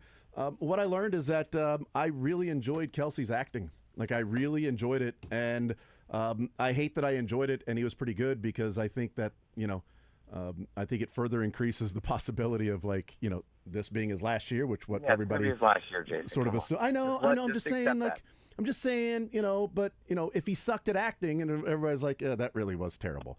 But the fact that he's getting complimented on it, and I think he really did do a pretty damn good job. The scene where they're having the dinner before the event with Travis Kelce. Again, spoiler alert, Jack, have you seen Happy Gilmore 2? I have not yet. Okay, well, you can take your headphones off, and I'll just point to you when it's done. You can spoil it for me. I don't care. But here's for those that have heard it before, or maybe those that want to hear it. This is what I really enjoyed Kelce acting in Happy Gilmore 2, and here you go. You mind grabbing me a half iced tea and half lemonade? Arnold Palmer. No. Jack Nicklaus, but I do get that a lot. Fantastic. Be back in a jiff. Excuse me, pal. Yes, sir. I asked for a Tanqueray and tonic, but I think they gave me Bombay instead. I'm the boss boy, sir. Sorry. I will get your server right now. Do you want some bread? No, just the right booze, thanks. Okay. I think I rattled him. Excuse me? Gentleman would like new gin and tonic. He said Bombay, not Tanqueray. You told Speethy that was on me, man? No. You threw me under the bus. No. What, so you could be the hero? No, You took a knife and stabbed me in my back. That's what time it is? I can't work like this, man. Watching my six all day, every day. I just wanted to help. I offered bread. You mess around, you find out. You're fired. Fired? Oi. Hey, pal. Yo. Do you think you were a little harsh on the dude? Sorry you had to hear that, Mr. Gilmore. You don't know the backstory. Mr. Couples, more Blueberry Jubilee? Maybe one more. Yeah, back in 2. Today's challenge is the Maxi Golf League, who allege that they are going to make golf more watchable. That's what she said. Great joke, Mr. Shoffley. Thanks, buddy. I'm telling you, they were like legit laugh out loud stuff, and Xander Shoffley just yelling out that over and over again that did not fit in anything that was being said. But the acting by Kelce in the nonverbals was pretty darn good as well when Jack Nicklaus corrected him on the name. And Who all's in this movie? Kelce, Xander Shoffley, Jack Nicklaus? Well, they have a players meeting or a players dinner like the Masters has the winners. Don't spoil this! I'm not spoiling it. This is not a spoiler at all. Okay. They have the gold jacket, which is what Shooter was going to win, but then Happy Gilmore made the shot, which gave him the gold jacket. And his left arm is just a little bit longer than his right. Yeah, and that's right. And Shooter then stole it and was running away, right? Bond, had the nail in his foot. But so in the head, and then had to hit it off Frankenstein's fat foot. Mm-hmm. But they have this dinner that night, and so it's like every golfer you can think of. That's cool. Yeah, and there's Scheffler and Brooks Koepka. So yeah, that's ton of golfers, ton of cameos. So that was my learned is that I thought the best part of Happy Gilmore happened to be the scene with Travis Kelce. What'd you learn, Sterling? Besides that, just driving with my wife in Indiana. We went to go get a coffee in the morning. And all of a sudden, she just starts doing a impersonation of Marge from The Simpsons, and I learned it's actually very good. What? Just randomly, You need audio. I wish I did. I should call her sometime. Yes. or I'll have a record it maybe. Yeah. I was very impressed. So I learned that my wife can do a great Marge Simpson impersonation. Like, that's awesome. Shockingly good. And it's Call her right now on the air, and then tell her it's just you two on the phone. That's illegal, Mick. But only if she's Suze. I mean, I don't think so. In some states, it's not. She'd have to complain about it, you know. She'd complain about it, probably. Yeah. Get you fired. It's the damned Sterling. He's the one that did it. He should know the rules. His mom was in radio that whole time. You know how many times they called somebody on the radio randomly during their show? All the time. All the time, actually. I bet they did. Yeah, all the time. They had that was some hijinks. Yeah, there was some. At FM morning radio was some hijinks there. Yeah, so your mom was a ringleader. What'd you learn, Mick Schaefer? I learned that Hunter Mahan, former Oklahoma State golfer, former PGA golfer, won like 6 times on the tour, was the swing double for Adam Sandler in Happy Gilmore 2. And so all those shots from behind, a lot of them are, in fact, Hunter Mahan. How about that? And he had to learn how to swing like Happy Gilmore, the approach and take the steps. I wonder who the swing double was for Owen Wilson in Stick on Apple TV, because it was pretty obvious. It was not like it was somebody that was in good shape, but not like built, but like thinner. Yeah, it could no have waist. been Will Zalatoris. He looks like Owen Wilson too. Yeah, that's true. It could have been him, but whoever was the swing double for Owen Wilson was a guy who was a little thinner around the waist area than Owen Wilson. I'm like, That's come great. on, that's not even close. Like, he at least try to get us wannabe Ted Lasso. So disappointed in Stick on Apple TV. So disappointed. I'll be Phil. I'm also left-handed. There you go. So disappointed in Stick. Although there is a season 2 coming up, but my God, I've never seen a TV show want so badly to be Ted Lasso without being Ted Lasso.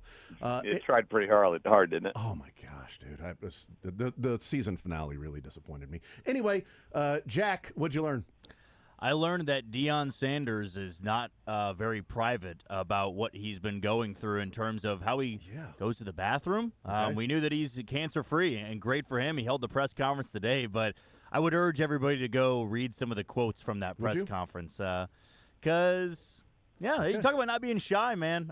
You got to own it. So he said that don't be surprised if there's a porta potty on the sideline this year, but you got to go. Yeah. You got to go. Absolutely. The guy's battling it, man. There's a lot of things that come from battling those diseases. And you know what he is? He's giving more attention to what he's battling and what other people are battling along the way. Sterling, what was the funniest from the weekend for you?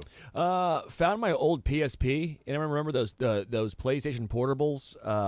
They were awesome. By the way, so far ahead of its time. We had an 8-hour road trip, and I watched Office Space on it. I had a little. While you were driving? Movie. I wasn't driving. My dad was driving, and I was watching Office Space for the first time in a long time, and I forgot how funny Office Space really was. Yeah. And such a great movie. Lumbar. It's not even the right Lumbar. It's not even the right guy. The Flair, obviously. Lumberg. Sorry. What would you do if you had $1 million, Lawrence? Well, that's what. What would you do, Mick, if you had $1 million? Nothing. Buy the Cleveland Cavaliers. That makes sense. Yes, depending on what year that they were for sale. I believe that's a line from Super Troopers. Oh, that's right. Yes. What would you do with $1 million? And don't say buy the Cleveland Cavaliers, Farva. By the way, back in the day, $1 million was really like the most money you could ever think of. It was the most. It was the most. It didn't. You could not go over it. Anything beyond that. No, it was $1 million, and you were retired for life. You were done. The Louisville Colonels were invited to the NBA for $1 million transfer fee to join the NBA, and they turned it down and folded. Like, you could have been an NBA franchise. Yeah, but no, for $1 million. You can't do it. Back then, $1 million. No. It was the most. It was all of it. Nobody's going to pay that much money for that. Jerry Jones, what an idiot! You're not going to pay. You're paying money for a sports. You're putting all that for a toy. Oh, that's so absurd. It's so stupid. Mick Schaefer, funniest from the weekend for you. Funniest for me is, of course, this happened in Florida. Chuck E. Cheese was arrested. Did you guys see this? I saw that, yes. What? Oh, yeah. I saw that. Yeah. The mouse? Handcuffed and arrested in Florida Yeah. on charges of using a stolen credit card. Customers watched in disbelief as Florida police arrested a Chuck E. Cheese employee in full costume, portraying the pizza-hawking rodent, and accused him of using a stolen credit card. The getting arrested, it was the exact opposite of Willie the Wildcat. So it was full Chuck E. Cheese costume except for the head. Oh, So wow. it was the exact opposite there. Those kids had to be so traumatized, man. Traumatized. And some of the comments underneath it were legendary. One was, his bail was set at 3,500 tickets. 3,500 tickets. Yeah, right. It's impossible. How much it costs for those tickets in that place? I mean, come on, man. Getting a little bounce ball is 1,000 tickets. It's crazy. Inflation, though. That's what it is. Jack, what was the funniest for you from the weekend? I'm going to pick. I'll cheat a little bit and say from earlier today the story that came out. But Bryce Harper really does not like Rob Manfred, and I think he speaks for the entire players' union and how they feel toward him. And I can't imagine being Rob Manfred in that moment. Number one, being in a locker room, right, where you already kind of feel unwelcomed a little bit as someone like a commissioner, and then you've got a star. This isn't some utility guy. This is Bryce Harper. That, by the way, had a bat in his hand. Not that he was going to do anything with it, but just like a little bit more threatening that he's got a bat in his hand and tells him to get the F out of the clubhouse. And I'm sure there was some round of applause after that happened to get Manfred out. Yeah, it's. I love that Rob Manfred, though, by the way, I'll give him credit here, goes, I'm not going to get the bleep out of here. He apparently stood back up to Bryce. So don't like Rob Manfred. I have that in common with Bryce Harper. But I'll give Rob credit for not I'm on Bryce Harper's cowering side. down. I'm on Bryce Harper's or Rob Manfred's side on this one. So screaming and yelling about there's never going to be a salary cap and this and that, and like, okay, well, the people, it's lost on me, Mick, and you can weigh in, but it's lost on me when the guys that are making $200 million are screaming about no salary cap, which would mean a salary floor for the guys that aren't making nearly that amount of money and could make life-changing money. Like, you're never going to have a salary cap because I refuse to make $180 million over the contract instead of $200 million so that this guy can make $4 million instead of $1 million. To hell with you, Rob Manfred. You're a jerk. That's exactly it, and that, like, the floor comes with it. Yes. No, I didn't know about this story, but yeah, I mean, if you're gonna cost a guy, no matter who it is, whether you like him or not, whether I like him or not, in a public setting, and be a jerk to him, I'll probably side on the other side. Apparently, they went nose to nose. That Bryce Harper not only cursed him out, but in the face. Just because he had talked about considering a salary cap. I don't. Bryce Harper said something along the lines of, "The players are willing to lose 162 bleeping games before we institute a salary cap," and maybe he is, but I don't think the association there's a lot of guys that wouldn't. At large is willing to lose an entire season. But I will say that it would suck for baseball, but I don't know, is it best for baseball to lose an entire season if it meant that there was a salary cap and it's closer to the NFL? I think a salary cap would be great for baseball. Yeah. I do think that and revenue sharing the way that the NFL is overall structured. I thought Bryce said, you got to give us our shot, and then Rob Manfred said, our ass is in the jackpot. That was it. Bryce Harper's like, we're trying to win the championship this year, and he goes, that hunk of metal? This organization already has 2 hunks of metal from 80 and 2008. What's the point? Why do you need more hunks of metal?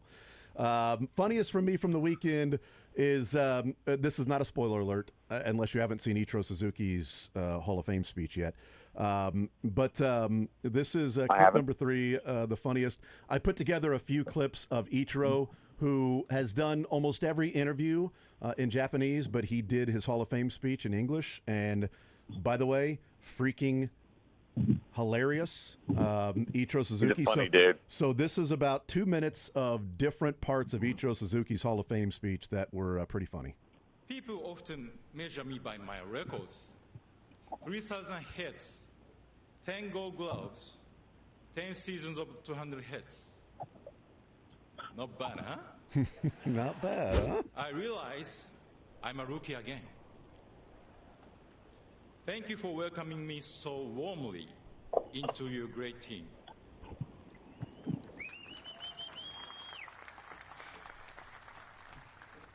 I hope I can uphold the values of the Hall of Fame. But please, I am 51 years old now, so easy on the hazing. And to the Miami Marlins, I appreciate David Sampson and Mike Hill for coming today.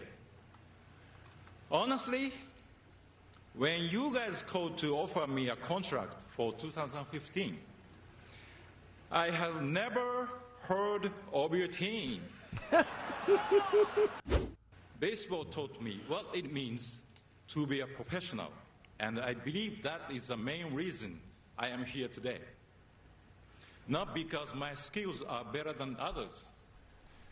3,000 hits or 262 hits in one season are achievements recognized by the writers. Well, all but one of you. All but one of you.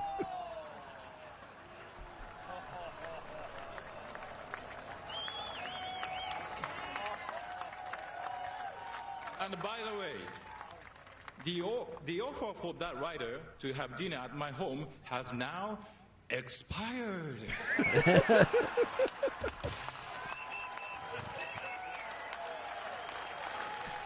Oh, it was good stuff from Ichiro Suzuki. By the way, David Sampson was the guy that gave that Jack Caglione take of the worst financial decision any team has ever made, was the Royals bringing up Jack Caglione and risking a Super 2 status and a year of team control. That was David Sampson. But he said, I had never even heard of your team. I didn't even know you guys had it. Marlon, never heard of him. But he was one vote away from being unanimous. Derek Jeter was also one vote away. The only unanimous is Mariano Rivera. Which also makes no sense because he's a closer, which the whole thing for out of all old-time baseball players, you can't have a closer do this. He's not a starter. Right. Out of all the people to have unanimous. But, by the way, I just want this clip to be used for us moving forward because how he said that, because when he was first inducted into the Hall of Fame and he was one vote shy, he said, I'd like to invite that writer to come to my house and we'll have dinner and drinks and just talk. But now that offer... Expired. Expired. I just love the delivery there from Ichiro. He was pretty good. His Hall of Fame speech, and it happened while everybody else was watching other baseball. So well done, Major League Baseball. Way to have a Hall of Fame induction every year while actual baseball is being played, and people are deciding, do I watch my team, go to my games, or watch a Hall of Fame speech, as opposed to just having it by itself on the Thursday of the All-Star break. So that would be smart. Good job, Robert. Very, very smart. Do that, Rob Manfred.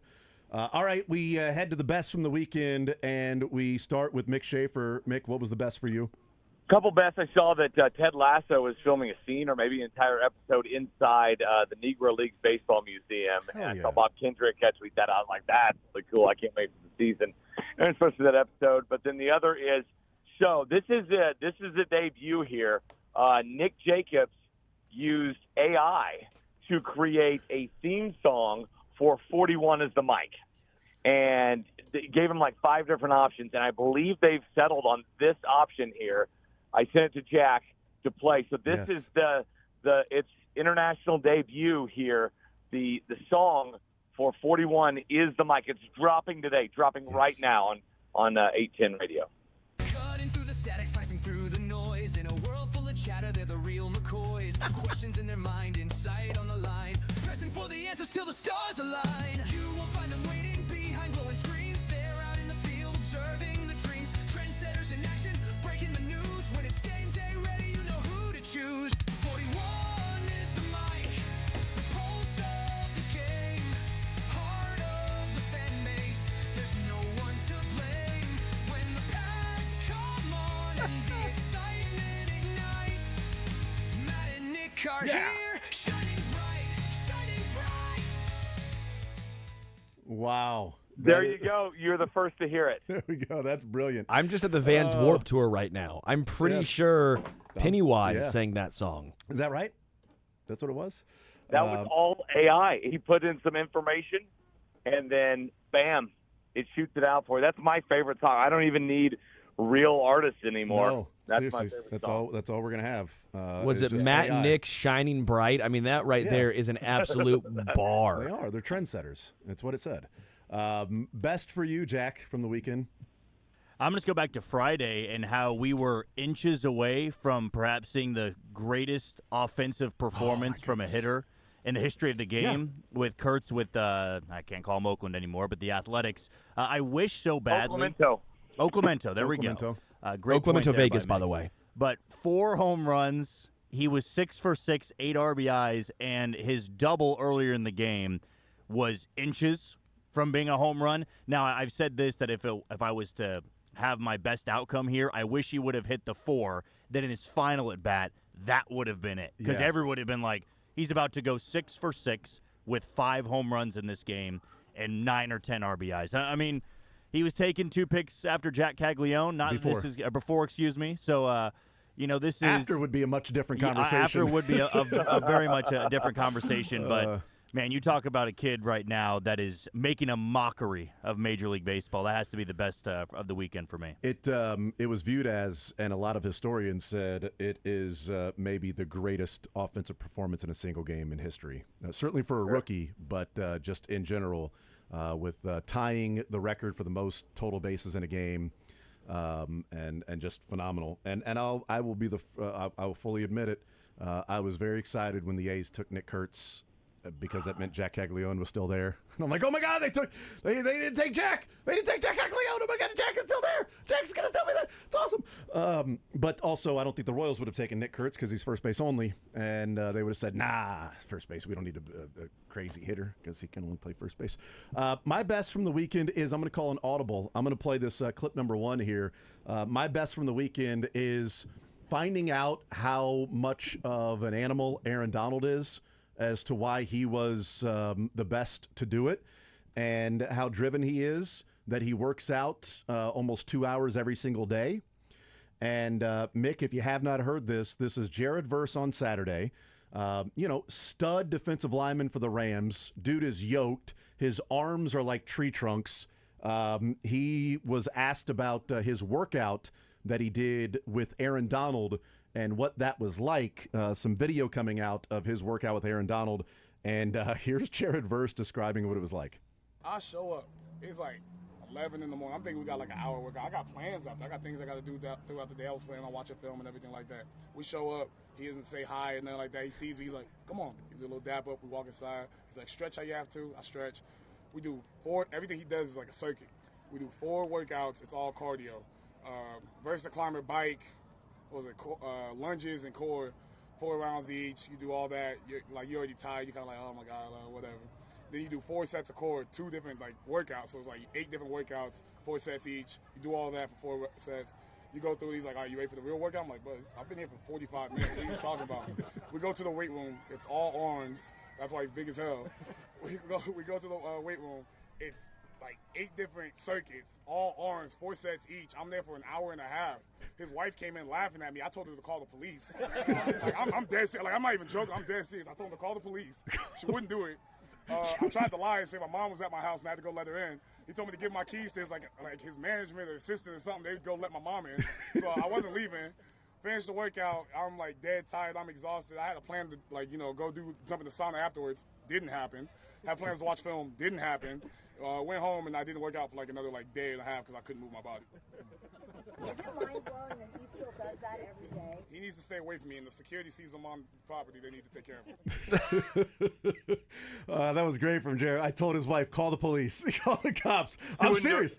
She wouldn't do it. Then I tried to make an excuse that my mom was at my house. He said, cool, get the keys to the management. They'll run by and let her in. You're not going anywhere, dude. That dude does that every freaking day. Workouts like that, man. Some people are built different. And obviously he was built different, but also he's driven a little bit different too. No wonder he was a defensive tackle with not an ounce of fat on him. Just crazy. Best for you, Sterling. Yeah, family reunion, 150 of us there. It's always great every single year seeing all the generations and cousins and just everyone who comes together every single year in a small town just to hang out, eat great food, eat some blackberry cobbler, and play basketball and pickleball and volleyball. We did an obstacle course, and Always great. We always try and get everyone involved. This year we did this obstacle course where you run through, jump some hay bales. You have to wrangle a kid. Like these kids try and run away, and you have to catch one and then like carry him over to this cornhole. Like bags and cornhole. Got to make a shot, and then you got to run all the way back. There's a hobby horse involved where you have to run with that thing. So it was a fun obstacle course, and of course. Team Holmes came away with the victory. Right. There it is. Yep. There's the we finish. knew where they would get there. Yeah. So there you go. Well done. No Blueberry Jubilee. Huh?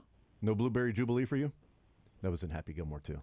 I didn't know. I'm a blackberry cobbler man myself. Oh really? Yeah. Yeah. I have no idea what that means. I'll have to try and figure that out.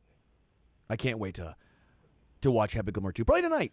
You should watch it tonight. You should check it out tonight, before or after the Royals game with Dick Mountain on the mound against Spencer Strider, and you can say just go in with reasonable expectations. Like anytime you would try to talk to a girl in college, Sterling, just lowered expectations, just reasonable of what to expect, and therefore it might turn out to be fine. I enjoyed it though. I thoroughly enjoyed it. There are a lot of people, Mick, you've probably seen this, a lot of people that are just destroying it. Just like, the worst movie I've ever seen.